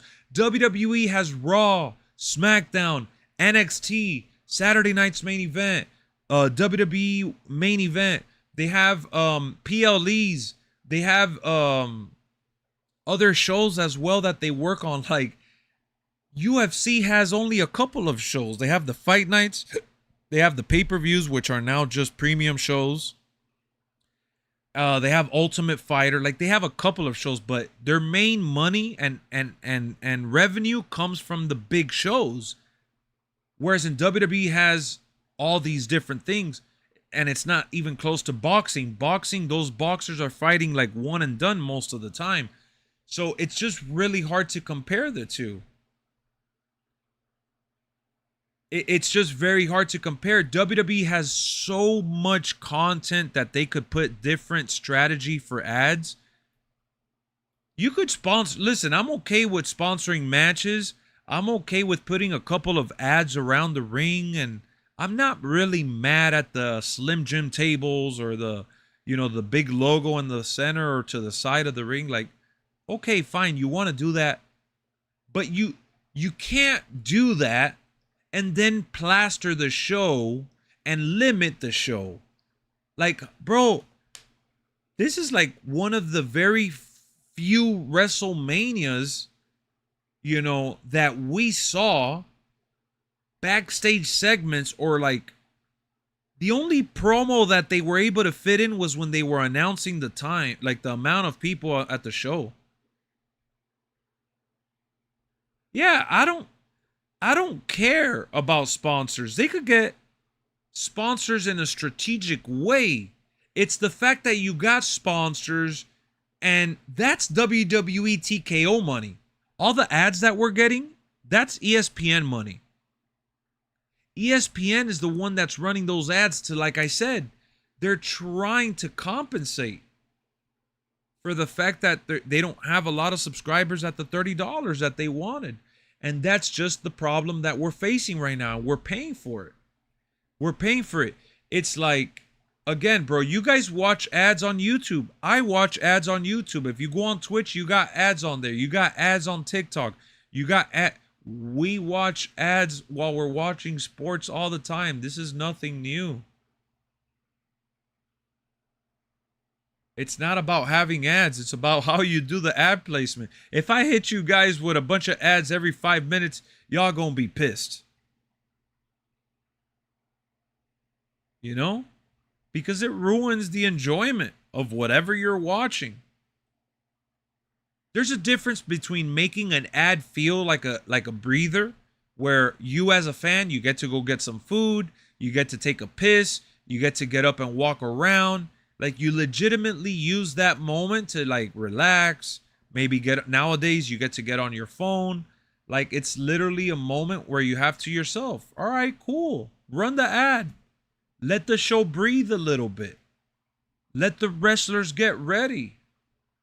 I just sat through 3 ads in a row. Yeah, but it's 30 minutes. It's literally 30 minutes. You're not watching ads every 5 minutes. You're not watching ads every 10, 15 minutes. WWE don't wait 30 minutes to run an ad. And the ads that you're watching, they're not even comparable to sitting around waiting 3 minutes to get back into the show. You're not going to miss a 3-minute conversation or a match. You're not sitting there for 5, 10 minutes or whatever the case. Because that's another thing, that WWE not only runs the ESPN ads, they're running ESPN ads plus their own ads, like for WWE Shop, for the sponsored vodka. Because there's a difference between the ads that they're running. There's network ads for the television company, and there's ads for WWE TKO. So, bro, yeah, Exactly. This feud recap was brought to you by Geico, brought to you by Snickers, brought to you by Papa John's. Get your money, boo-boo. I don't care. But at least you're still entertaining us while you're getting your money. Dog, I can't tell you. I had to start muting my TV. I heard the Hulk Hogan documentary. Like, I'm excited to watch the Hulk Hogan documentary. I'm looking forward to it. But my goodness, they put that documentary over. And when I slammed Andre the Giant, I heard Andre the Giant get mentioned over and over in the same spot. 3-minute commercials, 4-minute, whatever. And then it was like the cell phone ads. And I'm like, or the Be Right Back screen on Netflix. Because like I said, poor Netflix. Netflix didn't even run ads, bro. They were just running the Hulk Hogan, Andre the Giant stuff. If you watched WrestleMania on Netflix, all you watched was the ad for Netflix is like, all right, ESPN, get your money. We're just going to run the Hulk Hogan ad. That's all we got. We'll just do a Be Right Back. Dude wipes on a pole match. Imagine. This turnbuckle is sponsored by 7-Eleven. Listen, take the money, but leave me alone. I'm just trying to watch this. Bro, I haven't seen an ad that they've ran on one of those dumbass shows that has made me want to go buy some shit. And I'm sure that they're trying to brainwash us, you know, to get these ads in our head. So then you get hungry and you are like, oh man, we saw that Applebee's commercials with because they were showing that shit today and it didn't look bad. I'm not gonna lie, but it doesn't mean that I'm gonna go buy it because I saw the ad on Raw. Oh man, I gotta go eat Applebee's, man. They got a new hamburger. Oh yeah, the DoorDash commercial, that's for TKO. I hope you know that. Those DoorDash commercials with Dragon Lee and Roman Reigns and what's the other one? Cricket Wireless with LA Knight and Bianca Belair. Those wrestler ads, that's TKO money. So we're getting the wrestler ads and we're getting the network ads. Dude. Oh, Vince McMahon used to do it. Yes, Vince McMahon used to do that shit on Monday Night Raw and SmackDown. He wasn't doing that shit all night at WrestleMania all the time. All the time? No. We had stupid backstage segments. Some of them were trash. Some of them were good. Bro, when you have the president of TKO saying, this is the world we live in now. We're a public traded company. We have, it's a corporate company and things change and people have to get adjusted to it. It means they're not going anywhere. They don't care that you're complaining. You're either put up or shut up. They don't care. You know when they're going to care? When those arenas get empty and when the cancellations start happening and they can't request for ESPN to pay, what was it, like 325 million guaranteed dollars? And Netflix paid like $1 billion for Monday Night Raw and some PLEs and shit. When the viewership goes down, that's when they're going to start hurting. And they're going to be sucking back to the fans. But, bro, he said social media engagement is high. Bro, WWE was getting views, social media views before TKO got it. What is he talking about? Oh, we got more views on social media.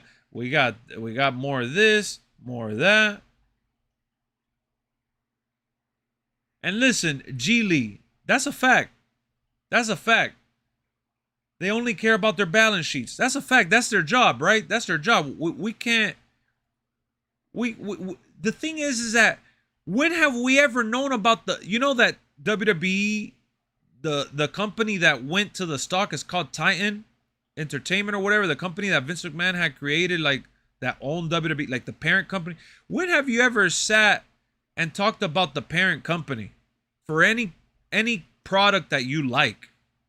Almost never. We almost never. Like, I'm not saying that you don't talk about it. It's 2026. You could look up every company that owns every company. But when have we ever been bothered by the parent company shoving down, like, barely ever in the history of, like, entertainment and fandom? Like almost never. You got people chanting FTKO.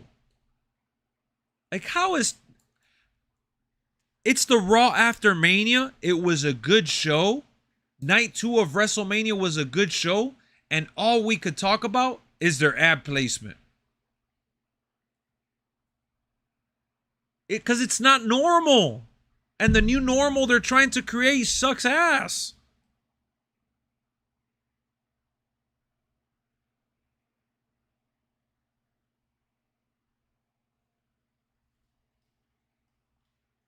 The new normal they're trying to create sucks donkey ass. Donkey doo-doo.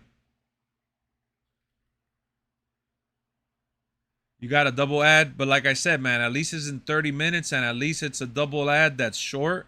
It's like 60 seconds, and at least you're giving me a couple of cents. Just a couple of pennies. You're giving me a couple of pennies at the end of the day who's giving you free content. All you got to do is watch a 1-minute ad every 30 minutes. I'll stream 2-3 hours, whatever. You'll end up watching less than 5 minutes worth of ads. You'll get less than 5 minutes worth of ads and you'll be watching hours worth of content. You know what that equates to me in my pockets? A couple of pennies. But instead, a $1 billion company like freaking TKO, we're getting hit with 1 million ads and 1 million sponsors and like, make it rain pennies, basically. Oh, that's that. Put me on, Taco. Put me on. How does that work? Let me know. What's up? So you got to put that country and you're good to go? Split screen ads are the best. I'm cool with the split screen ads. You could give me split screen ads all day. Those don't make as much money for them, I don't think.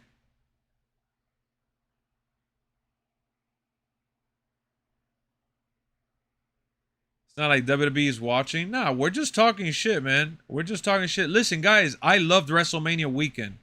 For better or worse, I loved it. I had a blast with everybody that tuned in the live stream.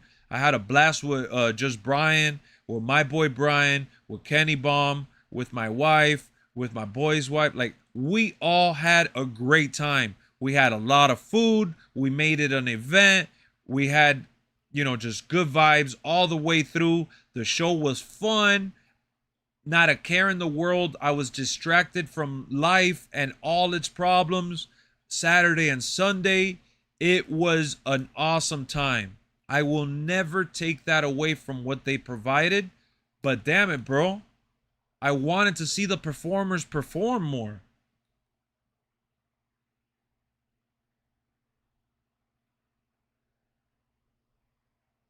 I would have given that Cody Rhodes Randy Orton match a way better rating if Pat McAfee was never in the cut.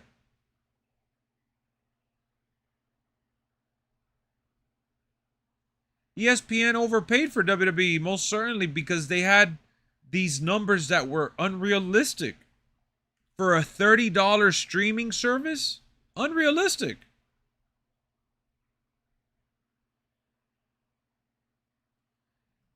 I don't know if I've done that, man. For a no-holds-barred match, if there's no pinfall outside of the ring, stay outside of the ring and just beat him up until he has no energy.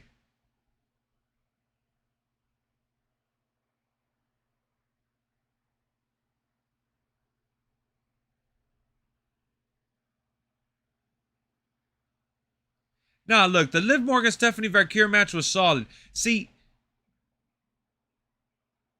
if you book it right, you can still create something special in 7 minutes. Under 10 minutes. You could create something special, no doubt about it. But it has to be 10 minutes of pure flame. Here's the problem, though. Not every match can tell the same story in the same time frame. Not every character, not every wrestler, not every feud can end up with a 7-minute match. That's the problem. That's what it comes down to. Listen, I come from the Attitude Era. And I'm not saying that because it's the best era or anything. That era had a lot of short matches. It had a lot of segments. It had a lot of backstage segments. And it had a lot of shenanigans. The shenanigans during the Attitude Era were out of control, unexplainable, no logic. It was just pure chaos. And I loved, till this day, still love that era. Because you can do that for some matches. You could do that for some feuds. Because those stories can continue.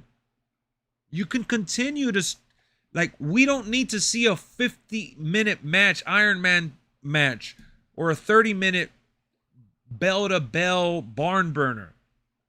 If you're going to have a follow-up match and a continuation, okay, we could do a 6-minute match. We could do a 7-10-minute match.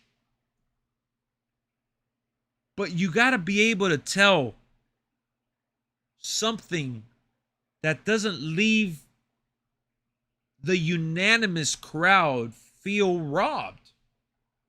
We felt robbed because they felt anticlimactic. They felt rushed. The booking decisions of who won and lost was totally fine. Even for night one, I'm okay with everyone that won. Trick and Sammy could have been Trick Shot, Exploder, Lil Yachty's spot, maybe Carmelo running. I don't know. They could have, and it would have been amazing because you combine that with the entrance, the moment, the pizzazz, and like it works for some matches. The Oba and Lesnar match, because it was Brock Lesnar's final match, I would have taken 15 minutes. The final match, 15 minutes. But in 6 minutes, they were able to tell a solid story. Is it a worthy retirement match for Brock Lesnar? It's not as good as the retirement. I think till this day, one of the best retirement matches I've seen is Batista versus Triple H, the no holds barred match. They were able to tell a full story in the time that they had, and it was crazy. It was painful.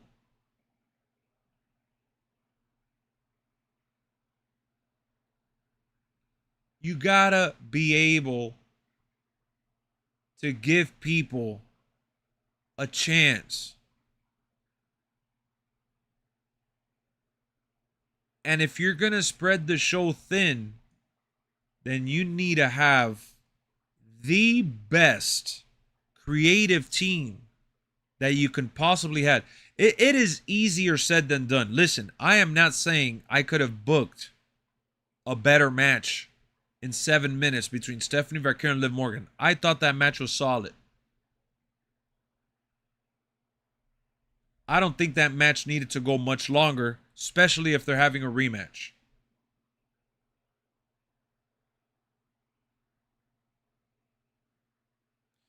Not Shawn and Taker Mania 26, because why are we acting like HBK came out of retirement? That didn't happen. No way. Exactly. I love Too Cool growing up. Best part of the group dance at the end of the match. They rushed to get to those moments. Celebrities have always been part of the business, but back to what I was saying, it's how you use them. If you wanted Pat McAfee to be part of WrestleMania, my God Almighty, you could have done Pat McAfee with Sami Zayn. You could have done Pat McAfee with anybody. Good night, John. Pat McAfee could have been part of the show. I love Pat McAfee, bro. Pat McAfee's awesome. Pat McAfee had no business being in there. Pat McAfee could have been in the 3v3 tag match for all I care.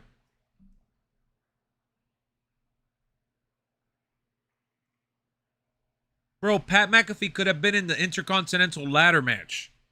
I don't care. Throw him. Little Yachty was the perfect way of using a celebrity. Thank you.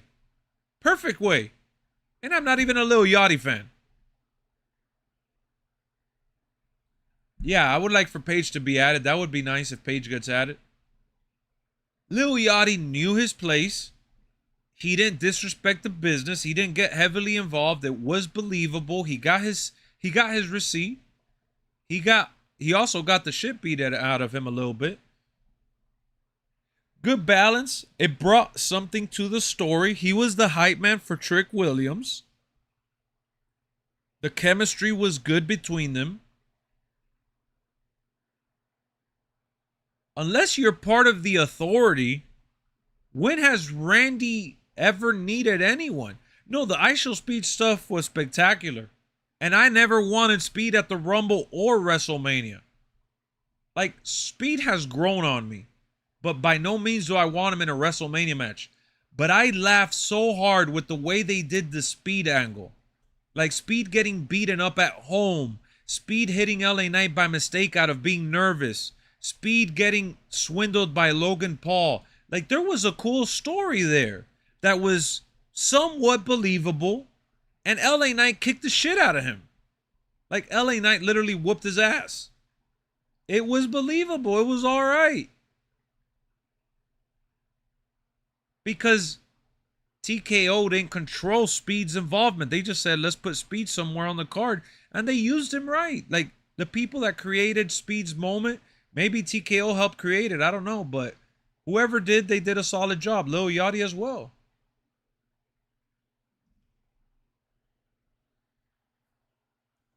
It's all about the balance, my friends. We can still get ads. We can still get sponsors. It's all about presentation, how you go about it.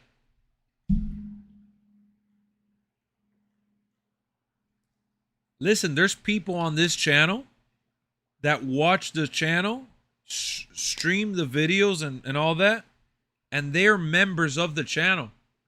Do you see me promoting all night long? Hey guys, become a member. Hey guys, become a member. Listen, if every single person that's in here right now, let's see, 55 people in here right now. If every single person right now became a member on the cheapest tier that I have, that's like $2, $3 a month, that would be like the biggest, most helpful thing you could possibly do, right? Because it's money, it's profit, it goes to a good cause. I get to use it for the content, for my life, whatever, right? Right? It's a good cause. When do you see me talking about becoming a member except for when somebody does it out of their own free will? That's the way I operate my business because I do it on my own, on my terms. I get that WWE doesn't get to do that anymore because Vince McMahon sold the company, and that's the point I'm trying to make. When you got somebody running your show, it is what it is. We're paying the price. It's not exactly, it's not mandatory.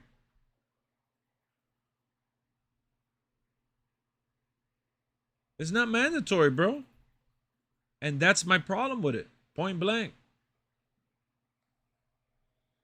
So back to Monday Night Raw, bro. Fantastic show tonight for Monday Night Raw. They did a good job. Today, for whatever reason, the freaking ad placements today were solid. The ad placements, the backstage stuff, the walking to the ring, the promos, the matches, everything was solid tonight.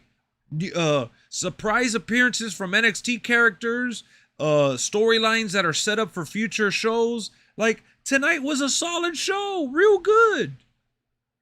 The crowd was hyped, everyone was loving it. Like, come on. They could do it. Let them do their job. You could just tell when shit is being interfered with. You could just tell. It sticks out. The thing is that it sticks out like a sore thumb. That's the problem, that it sticks out. It's noticeable and it's annoying. It's like, bro, who thought about this? Who came up with this game plan? Fire that person, please. Fire that person. You don't belong here. Oh no, because that's the way it's always been. It's the nature of the business. That's the world we live in. Yes, bro, this is also pro wrestling that it seems like you don't know shit about. What are we talking about?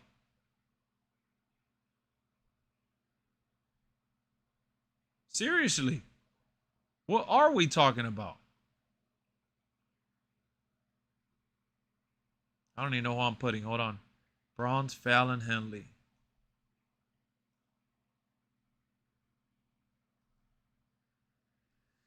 It's already building the backlash. We at least have 3. At least we have a couple matches. Exactly. Like I just don't get it. Time to pass the collection plate around.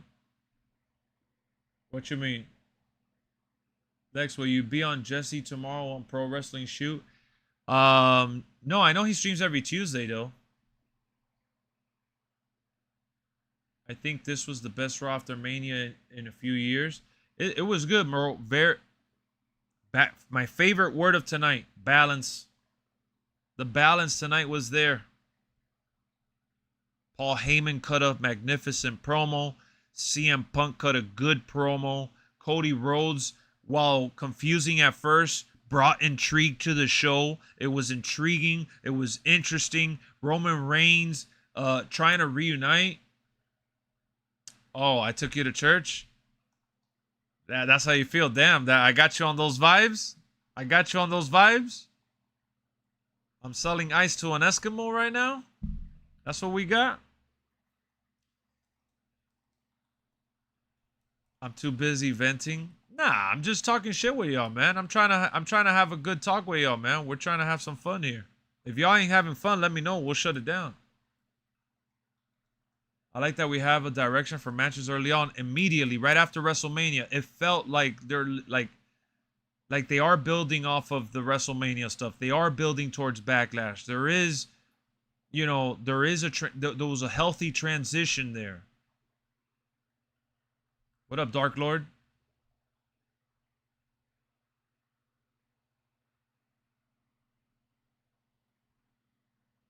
They didn't have that big Mania bill to cover. See, that's where you're wrong. They didn't have that big ESPN bill where ESPN was shoving the ads down our throats.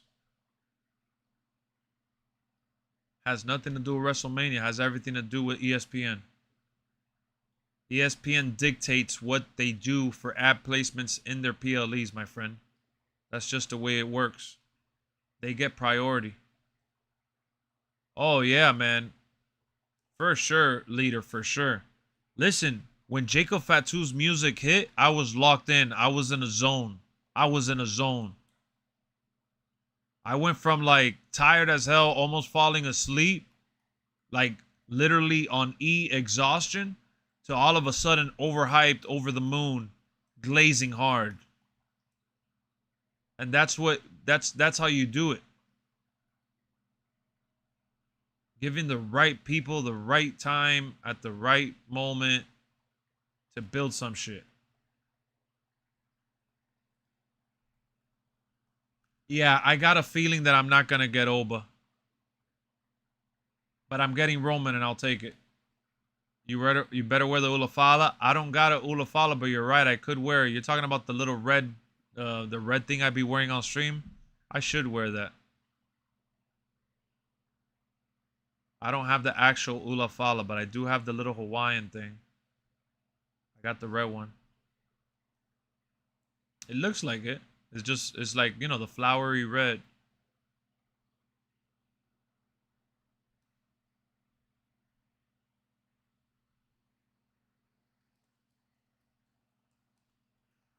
I hope that they don't, the reason why you guys also hear me talking about this right now too is because I was talking about it with Erica off stream today while I was watching Raw.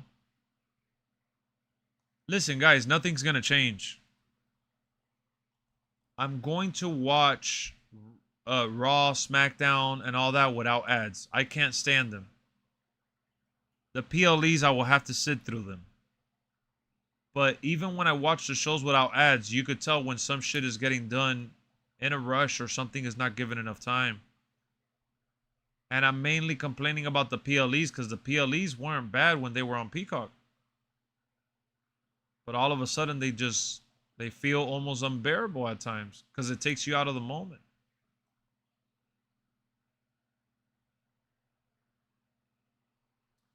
Oh yeah, the Saudi gear was nice, and the fact that she did it herself too, it added a nice touch to it.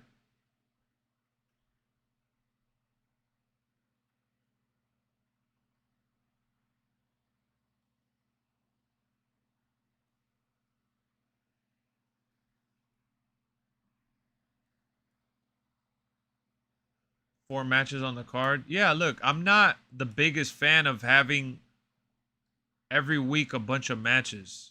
I like when matches and long matches at that are saved for the PLEs, where they should go a little harder. There should be, a lot at stake. Um, I feel like Monday Night Raw and SmackDown needs to be like a soap opera, backstage segments and like, look, tonight I love the backstage segment between Finn Balor and JD McDonough. Like that almost felt like a WrestleMania match. They even showed pictures of when they trained with each other when both of them were younger. Oh, I got you. I got you. 4 matches on the PLEs. Yeah, yeah, yeah. When they do the 4 matches for $30. Oh, yeah.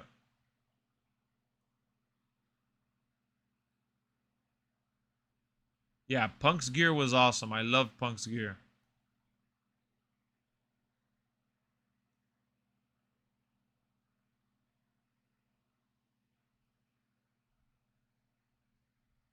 Chill, watching Raw right now. What you doing, man? What is it that I spoiled from Raw, anyways?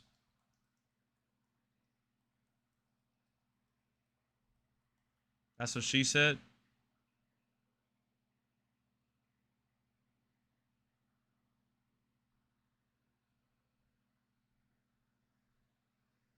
Brian be my wise man. That's funny. I've been vocal on many punks, but I do want that attire in the game. That attire was, bro, but that song, I watched the entrance back today. You could see how emotional CM Punk was. Punk was so emotional. Oh, the backstage, yeah, but I didn't say nothing, bro. They just, it was a broad statement, like it was generic. Like they had a Finn Balor backstage, and JD. It was like a pre-recorded thing, but it was cool. It was a nice touch. It adds context to what's at stake.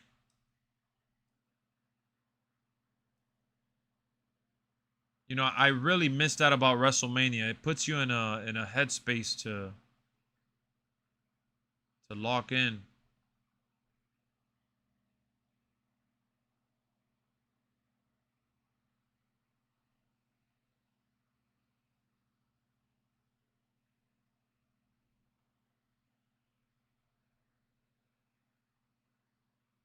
I'm no one at all. Oh yeah, they put the Godsmack song. Is that the song you're doing?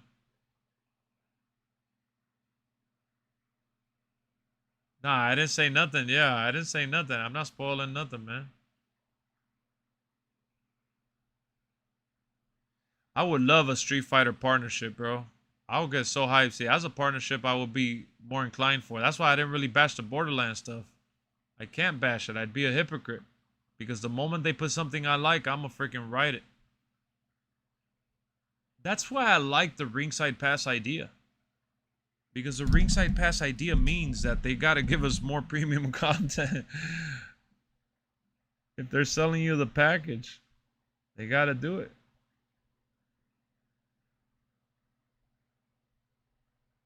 They gotta do it, my friend.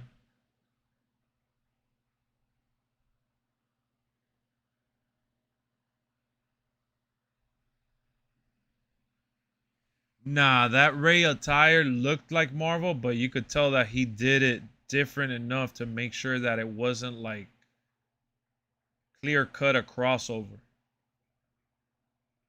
Yo, let me ask, because we got like 50 plus in the building. You guys like these streams at night, like that start around midnight and run for like 2-3 hours? You guys enjoying these streams at night? You guys want me to run these streams up every night? Because the thing is that I'm having a hard time trying to figure out like I like doing videos, like I have you guys that really enjoy these streams from what I've noticed. And then I have people that enjoy watching the video content, and I feel like I've been slacking on some of the videos because I've been trying to do as many streams as I can at different times, and I've also I was working towards the WrestleMania. Like the WrestleMania watch along was such a big project.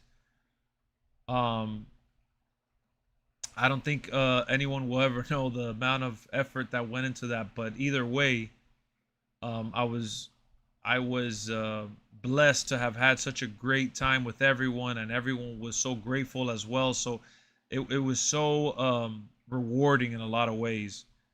So you know that was my payoff for those streams.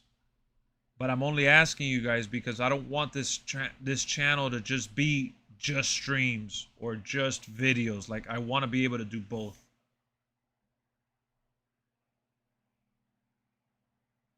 I got Booker T01 persona and they did his model good. That's what's up, man. I'll take a Street Fighter arena. I would love that too. Yeah, too much filler. I agree. I miss the enhancement matches. Some matches, yeah, some matches. Really wanted Thugonomics from Cena from the Undeniable pack.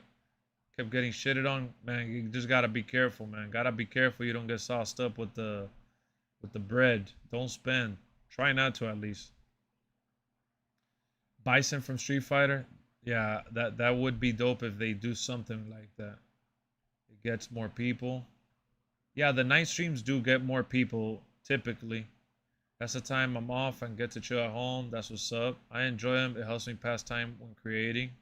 Day streams are cool, but night streams is way better vibe. With all the OBA live events, will they release a new persona? The undeniable persona. Well, they got the persona from the ringside pass. That's what we're getting, and then the live events. Love these streams. I enjoy your streams, Lex. Yeah, thanks for the dope watch party for Mania. No problem, man. I'm glad that you guys tuned in and enjoyed it. I hope you guys had fun watching the show and then also watching us watch the show and talk to you guys as well. I tried being a good host and as active as I could with the chat too. It was tough. I'm not gonna lie. Street Fighter said they would never do a crossover with Mortal Kombat because they don't want their characters being killed. But it would be dope if we got crossover with WWE 2K. Oh, that is true. You can clip stuff from this to post. I've done that, and those videos typically do really, really bad for whatever reason. What up, Jay? Wasn't spending. I'm like you. I get points, etc. Okay. Just making sure. You ripped some packs earlier. Volume 2 live events. You got Emerald, Phoenix, Ruby, Roxanne. Hey, it could have been worse. You wanted War Games Punk, Seth 14. Don't we all? They cool, but it's gonna suck when I go back to work. I feel you. Well, I'll be streaming at different times. Like the day streams are really depending on the content that I upload and my schedule outside of YouTube. You know, that's what it comes down to. The night stream I could typically do because, starting at midnight and ending around 2 or 3 in the morning. That's pretty good for me, schedule wise. Ray's WrestleMania attire, I mean? Oh, yeah. So the Deadpool stuff, it looks like Deadpool, but if you notice, it was different enough.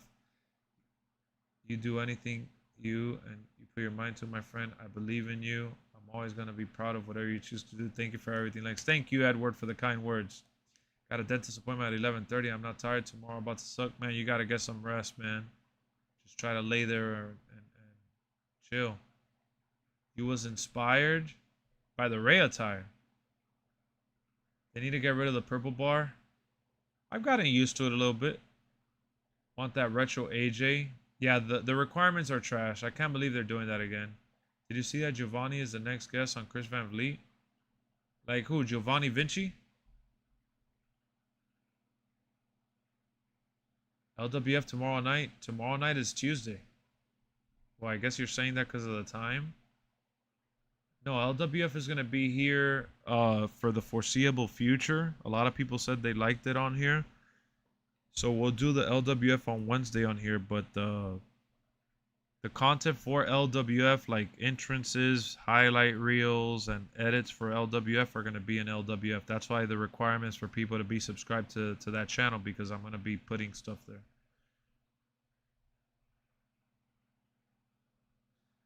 So is his real name Giovanni Vinci though?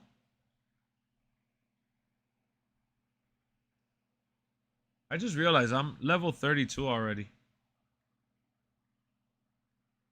I feel like they were kind of stingy with the WrestleMania 2 packs. That's another thing. Now that I said the word stingy and I'm talking about the video game, another problem is that if you're a WWE wrestling game fan, oh look, let me show you something real quick. I got 105,000 my faction points from the locker code, from the ringside pass, from playing the game. And someone in one of my videos, when I had like 180, 190, said, oh, how are you going to get that back up? And I was like, oh, just by playing the game. I'm not even going to rush. I haven't even noticed. And look at how many faction points I got already. I could probably almost get that Triple H 99. I could buy a couple of cards, but I'm gonna wait. I'm gonna wait. And then I got a bunch of tokens too, which they haven't even added the Ruby cards. I can't wait till they add the Ruby cards. I gotta get one more. Oh no, I gotta get... Do I gotta get 10 to get the... I don't know how many I need. Oh, so you gotta get 8. So see, I gotta see who else I need from this bunch. I need from this trio. So then I can start saving for the next one. He went by Fabian Agner. Oh yeah, I remember I used to mess up his name. Don't get too addicted, Lex. No, I'm not. Did you hear me get a shout out from Kenny Bomb? When he was talking to you in the chat? Yeah, I had seen you talking through the live shows. I did see you there. I saw a bunch of you guys there. I was just in and out of the streams every so often to make sure that everybody was taken care of, you know?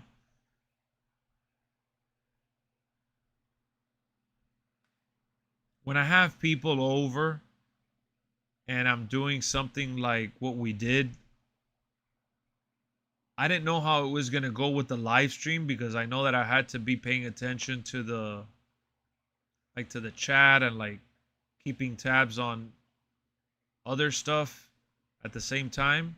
But I think Kenny did a phenomenal job, and just Brian as well. Like they took turns really locking in with every single one of you guys. And, you know, I locked in every now and again, and I was trying to make sure just I didn't spread myself too thin. And then I remember in night 1, there was a point in time in night 1 that I realized I hadn't eaten in so long.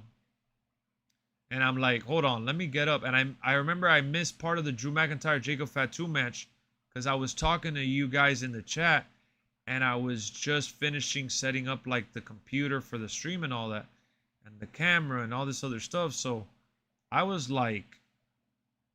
already feeling gassed out, like starving. So I was like, let me eat. Oh, I got some all right, so we got 2 unopened packs. One is a side play one, unfortunately. I think Giovanni was pulled in because my old tag partner blew his contact with WWE. Really? He called me Big Edward. I think I might get used to a new nickname. Yeah, that's cool. That's cool. Yeah, he likes calling everybody big. I had the purple bar. I did have the purple bar, and the stream had just started. Like, I hadn't even started really watching the show. All right, let's see if we get lucky. Neon Horizon. Cole Quinn. They gave me Cole Quinn again.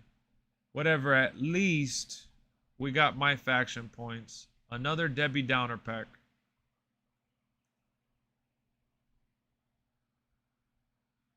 Nah, we got Roman. Bro, this is gonna... They're rebuilding the bloodline, I feel. I feel like they are rebuilding the bloodline. And this is going to lead to The Rock coming back eventually. Mark my words. Roman is building up again so he could face The Rock.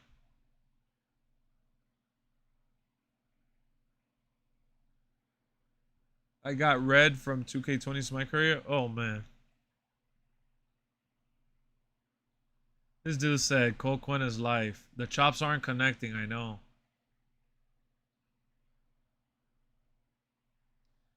I gotta wait till I get Obafemi. I'm gonna put Obafemi. Let's do some designing together real quick. Not like character creation, but let's do a little designing. So you guys see how where I got Trick Williams here?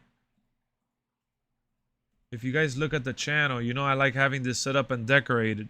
You see Trick Williams here? I love Trick Williams, but I think it's time to change him for this run. Let's change him. And let's change Rhea Ripley. Rhea Ripley, that's over here.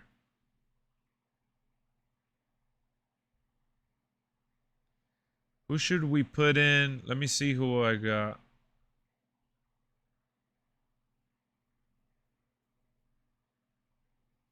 W Grind. Yeah, we leveled up. We got to level 32.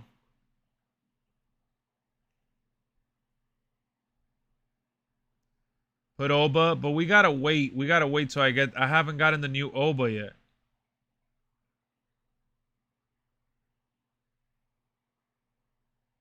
I gotta put the new Oba. Unless you want to put the real Oba, we could do the real Oba if you want. This is the Oba. We could do this one. You guys would rather put the real Oba or the video game Oba? We could do the real Oba. I don't mind. Yeah, I want to. If I do Oba, it gotta be the current one.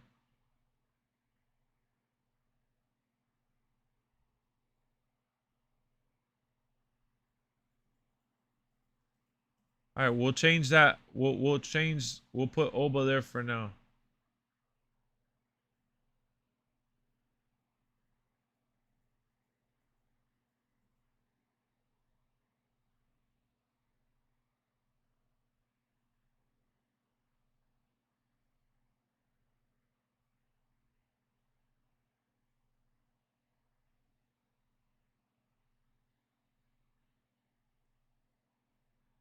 Hold on, I'm trying to move the Oba real quick. All right, there. Naomi, I got Naomi at the top. She's the top left circle, and then to the right, I got CM Punk.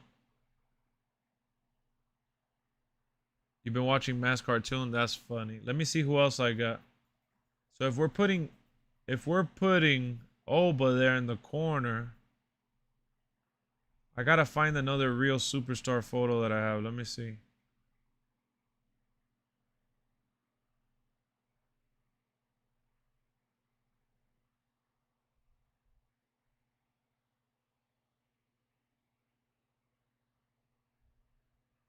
Unless we just put the other Oba.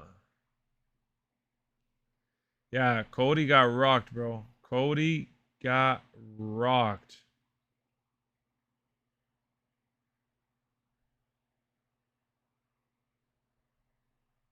Two Obas? Man, y'all crazy. How about Brock Lesnar since Brock Lesnar's leaving?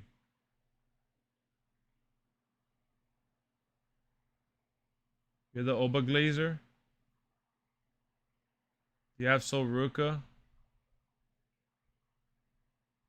I don't have Sol Ruka.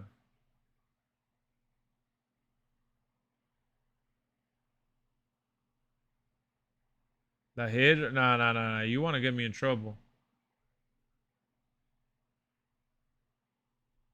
You want to get me in trouble, man.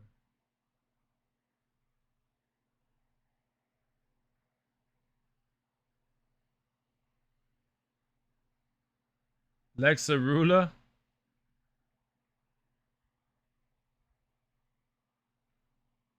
The Rula.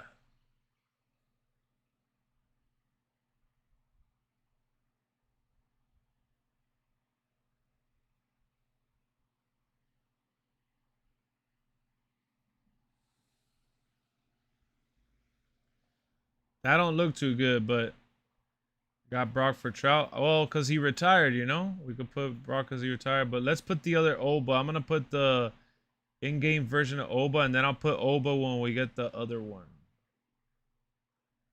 He's going to be a little outdated.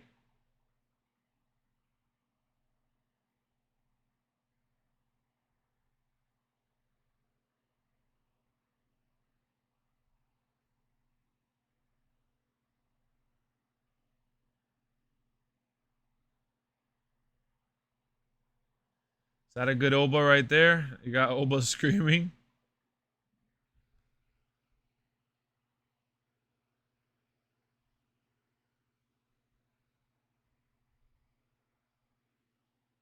Open white. Well, let me see. Hold on. Let's get someone else. We'll do someone else because that was just me being lazy. Let me get a clean picture. Brock Lesnar showcase 2K27. That would be cool.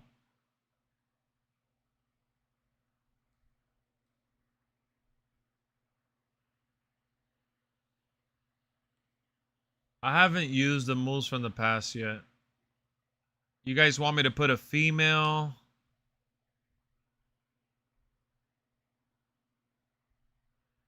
You guys want me to put Soruka?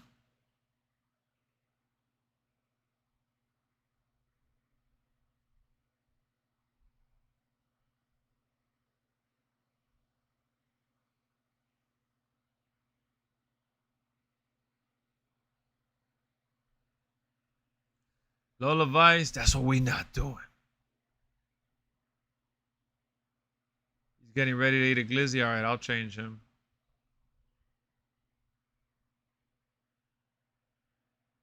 Yeah, I'm going to change Punk and Naomi tomorrow because that one takes a little bit more time to edit and get properly. Like, I got to crop it out a certain way and stuff.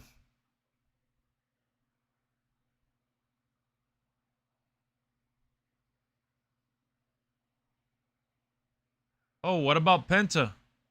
You guys like Penta? I know you said Joe Hendry. We could do Joe Hendry or Penta. I'll let the chat decide. Joe Hendry or Penta.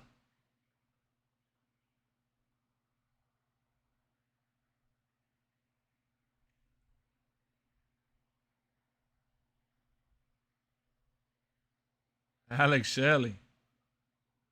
That's what we not doing.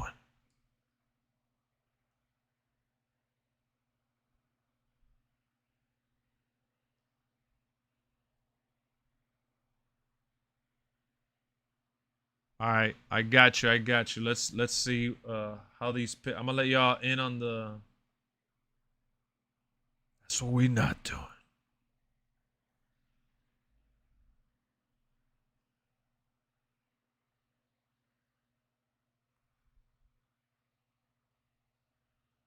The sound pad. You want the sound pad?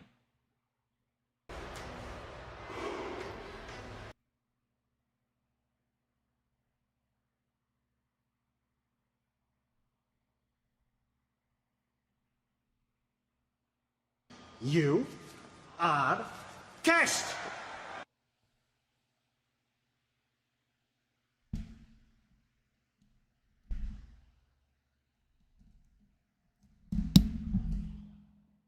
You just made the list.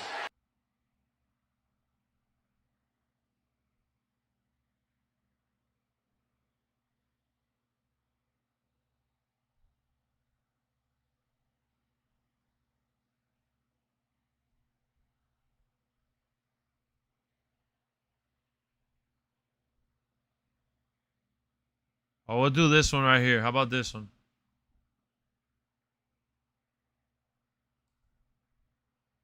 Well, that's a good picture right there.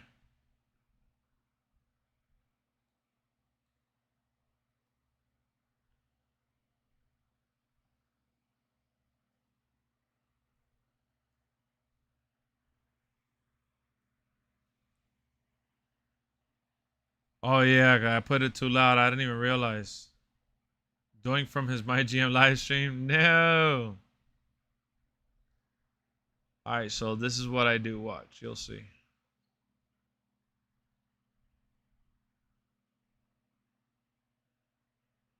The ruler is here. You're right. We do need the rulers here.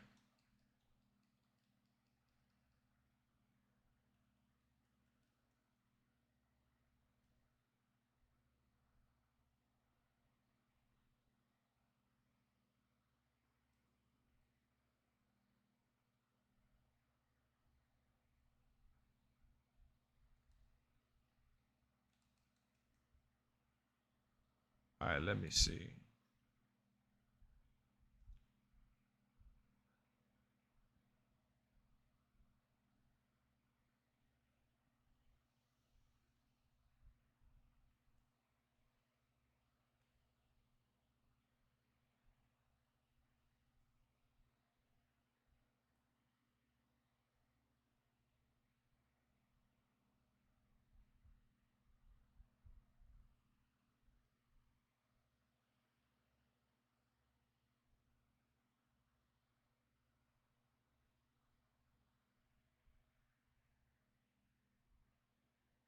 Or the ruler of the destroyer, the bringer of war.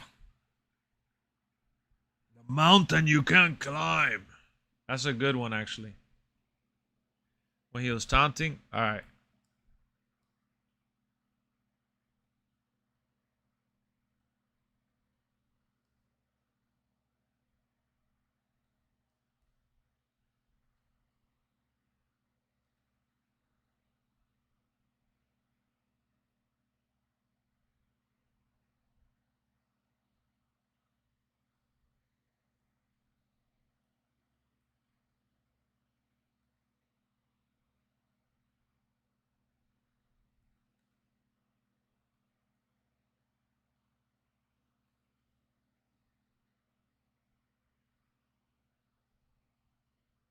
Let's see if he's taunting. He's going to have his mouth open. You want him with his mouth open?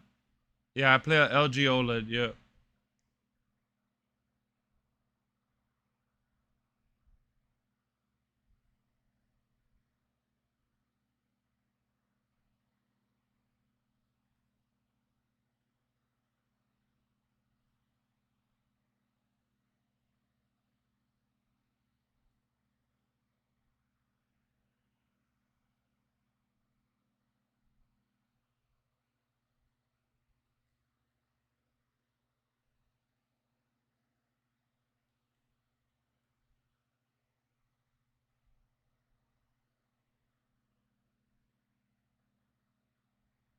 He said, let's go.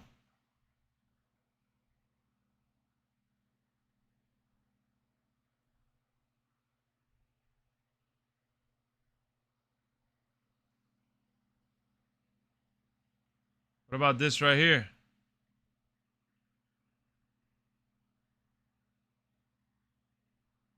I got this is the PS5 Pro, yeah.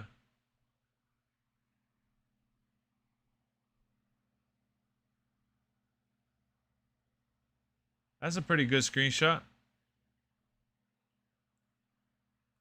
Nah, I don't think he does the penta walk. Let me see.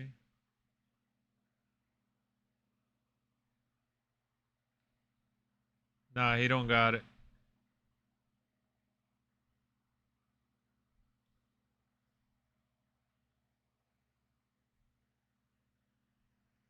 What up, monster?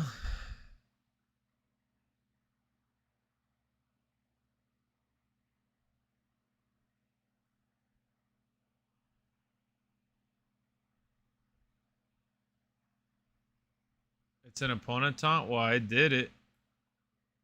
He ain't do it.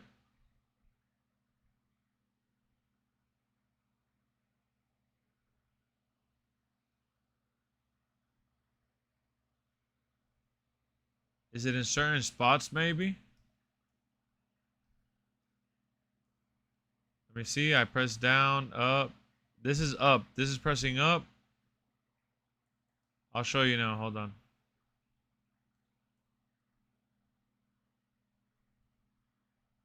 This is right. And this is left. Nah, he doesn't do the no fear either. L2 and left on the D-pad. L2, left on the D-pad. Still doesn't do it. L2, right on the D-pad. Still doesn't do it. Is there another button?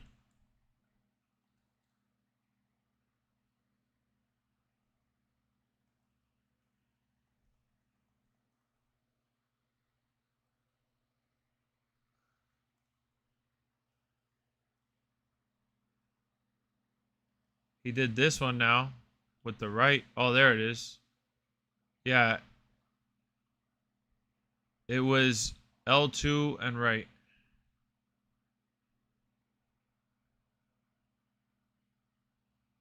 It's funny because he did the other time, then did it. You gotta hit it twice.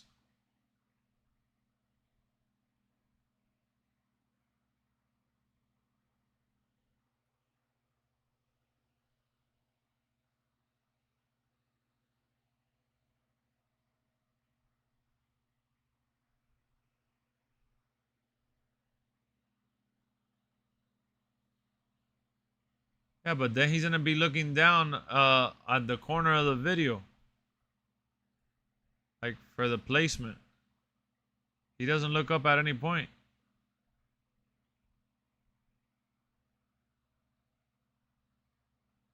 You guys want him to look down? We could do this one.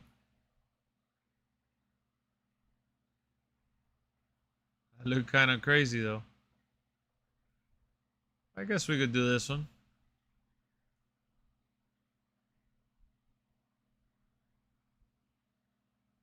We could do this in a little bit. Zero fear could be a wake up time, yeah.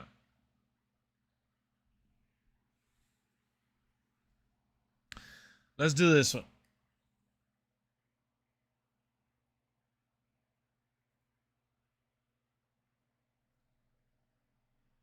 All right, hold on 1 second.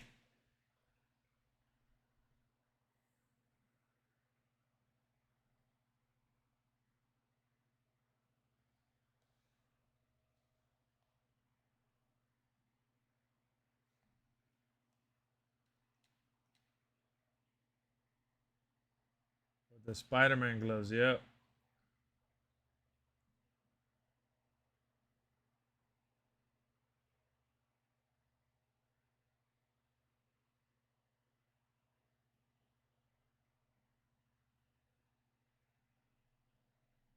All right, you guys are gonna see how he comes out now. Watch, I'm putting him into the computer.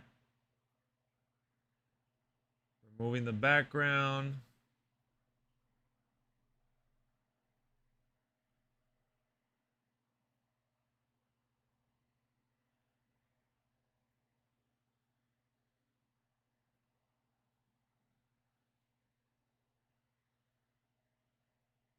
Adding a little color.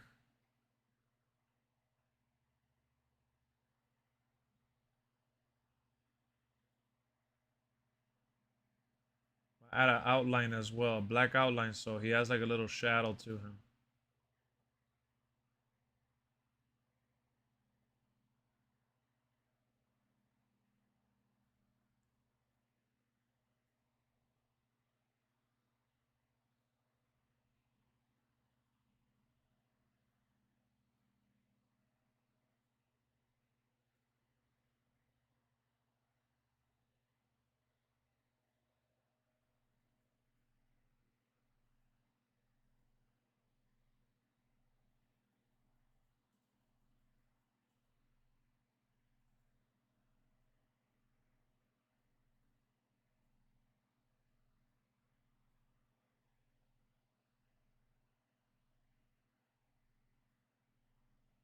How about that, guys?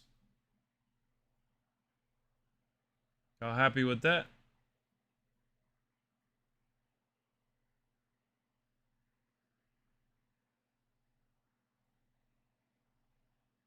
Got Penta in the corner. All right, let me see what I could do with Oba. Let's set up Oba real quick.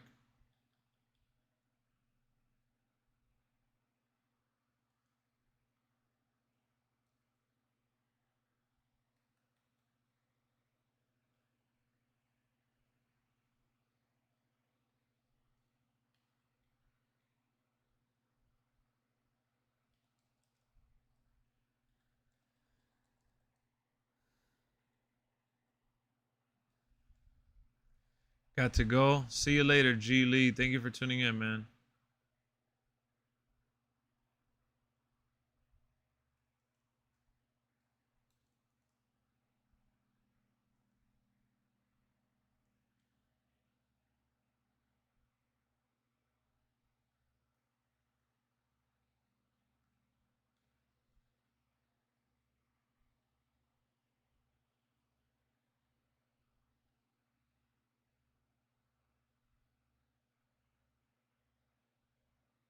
So he looks kind of emotionless doing the.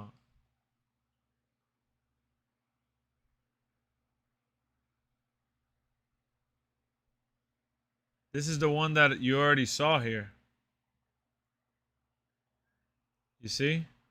Same one I already got.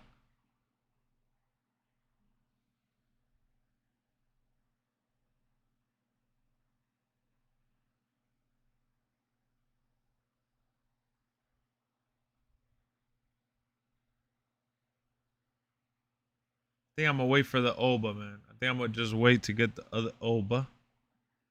Then we can do it. Good to go for for Penta. Good to go. Oh, I thought you said got to go. My fault. My fault. Let me see which one I could put in here just for now.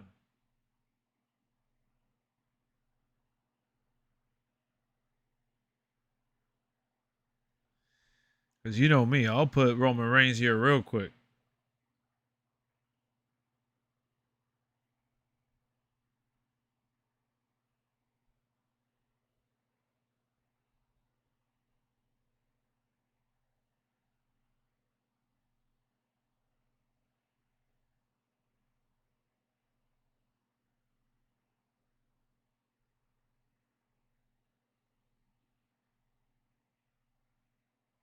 Nah, that CM Punk is looking to the wrong side.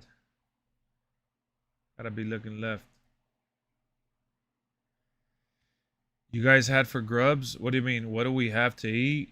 We had chicken tenders, we had roasted pork, we had New York strip, we had T-bone steak, we had hamburgers, we had chips, we had dips, we had cookies, we had brownies, we had sparkling water, we had regular water, we had flavored water.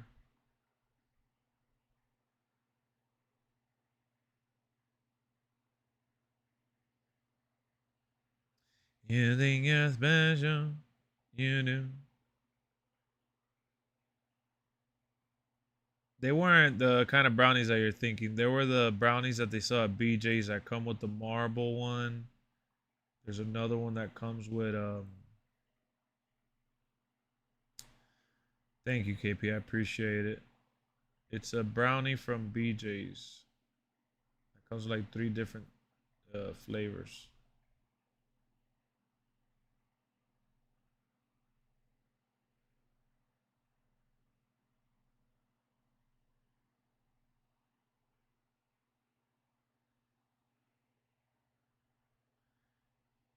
Just 3 grown men enjoy meat. Well, no, we had my boy to the side, so that's 4. And then we had Erica, 5. And then we had my boy's wife on Sunday. It's a lot. There was a lot of meat, definitely. Good stuff, though. Papa John's overcooked the pizza? Damn. Ain't no party like a WWE Lexx party. You guys are good. Yeah, man. It was fun. It was fun. It was fun. And we got, and we also had Argentinian sausage. That's right. I had gotten a little Argentinian sausage. But yeah, it was great, man. I loved it. I don't even remember. Brian did try it. He said it was good. I don't think he got too much of it though. I think we could do Demon Finn Balor for now. No glazed donut. No glazed donut. But we had like potato chips, we had tortilla chips, we had sweet potato chips. Just try getting a variety of stuff for everyone to enjoy. The burgers, I did the burgers with a burger seasoning that I have, a Texas burger seasoning that I have. And then we put Swiss cheese, and then we had the bread for the burger was a brioche bun. What was the sausage like? I don't know if you've ever seen. It's like a thin sausage that's like and it looks almost like an intestine because it's like they give it to you wrapped, and it's just called an Argentinian sausage. I don't know. It's good. Has a good flavor to it. It's really good for barbecue. I didn't do it on the barbecue. I did it on the stovetop on a pan, like I pan seared it, but. It was really good, man. Oh, from the UK? Yeah, so I probably don't got that. For the UK, it'll be kind of like what you guys call like maybe like bratwurst or bratwurst, I think it's called, or what is that? What is that you guys call the? Isn't it called like a bang plate or something like that? What was it? Cause I've seen it like when we went to like Universal Studios at the Harry Potter bangers. Maybe is that what it's called? I want to try the chipolata. I don't think it's called chipolata. Let me see what in Universal Studios out here in Harry Potter Land, they have a lot of like UK themed food because of Harry Potter.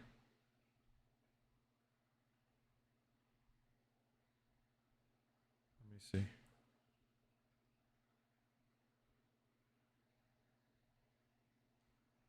We'll open literally the Universal Studios app real quick. You think you're special, you know.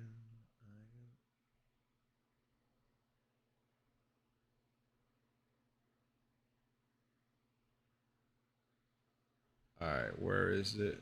No, no, no,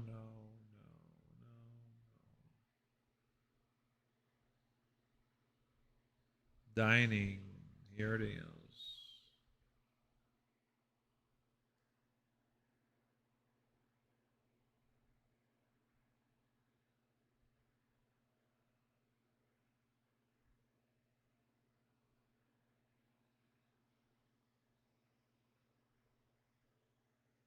I'm pulling up the menu 1 second. I grew up on Harry Potter too. I like their restaurant that they got. Bangers and mash, roasted English sausage, creamy mashed potato, roasted tomato, sauteed onions and cabbage, minted peas and onion gravy. So the English sausage, think of that, but Argentinian and thin. Kind of the same thing though. So that's the sausage that we had, and then for the side for dipping sauce, we had like barbecue sauce. We had um, I got on a steak sauce. It was good. It was good, man. What's that 3-layer dip? I think it's a 7-layer dip that my wife's mom did, which was amazing.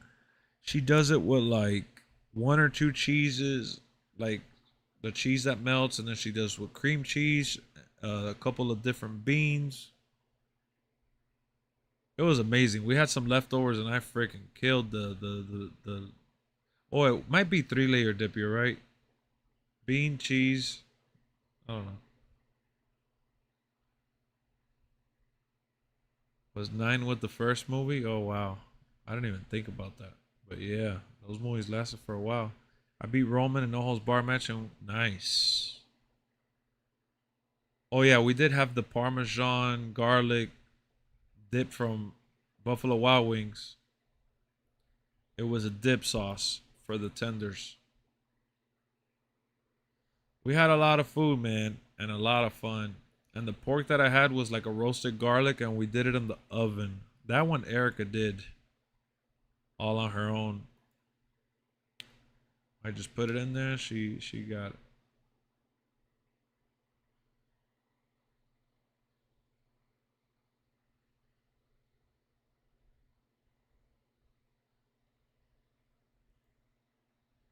You think you're special?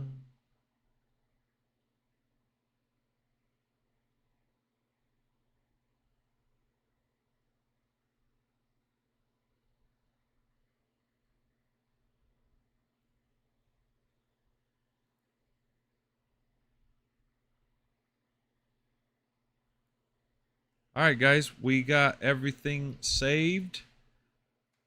I think we're good. We got a new background. I'm going to change the Ricky Starks tomorrow. I'm going to change the CM Punk to the top right. I'm going to change the Naomi to the top left.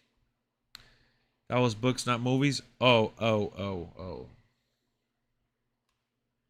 I was pretending I was there eating Wingstop. Because you were here. You were part of the show, man. You were in the damn chat.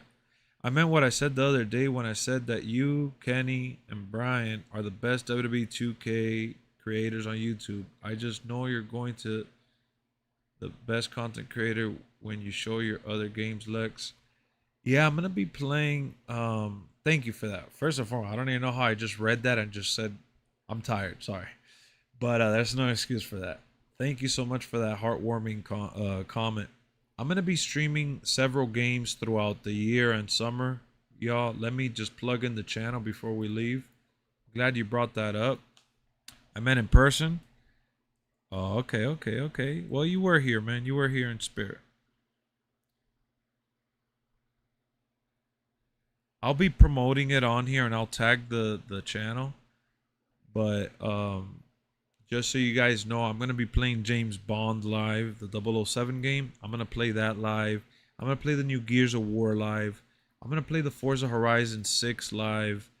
I'm going to play eventually again Resident Evil live. Some more Mario Kart World and all that. Like, I have so many games that I'm going to be streaming throughout the rest of the year on the other channel that's right there. If you guys tune into the other channel, man, that would be amazing. We'll be doing these same streams as well, but on the other channel. You know, a lot of people feel like because I'm playing, yeah, I gotta play Mafia. Yeah, I gotta play Mafia, GTA. People feel like just because I'm streaming another game, we can't talk wrestling or look at what we're doing right now. We're talking about food. Y'all could come over there and hang out with me too. Saw all of them in theaters. I only saw in theaters like the final one, the final two, I think, and then I saw the Fantastic Beast ones. You like the bro I never had, Lex. Thank you again for being my inspirational role model. Thank you for being such a kind person, spreading so much kindness to us, and sharing your time with me when you choose to share your time. How about that? Thank you. All right, guys. On that note, you know what time it is, man. It's time to get some rest. Almost a 3-hour stream. Raw after Mania was awesome. I feel like they delivered. WrestleMania Night 2 was awesome. WrestleMania Night 1, rushed, hot mess. But we'll see what happens on SmackDown. We'll obviously talk about it. We'll be back tomorrow with another stream. I'm going to see when I can drop the next video for y'all. I appreciate y'all. Good night. Bless you too. Great stream. I'm glad y'all enjoyed the conversation, man. Actors fighting Max going to Paramount. It's happening, man. It's getting bought out. It is what it is. Can't wait to watch the new Street Fighter and Mortal Kombat. Hell yeah.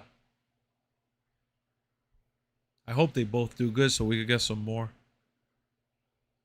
See y'all later. Tomorrow we got to see what happens in NXT. NXT got to step up. It's the last day of revenge or whatever they called it. Let's see what happens. Peace. Great person you are in general. Thank you, Edward. Thank you, man.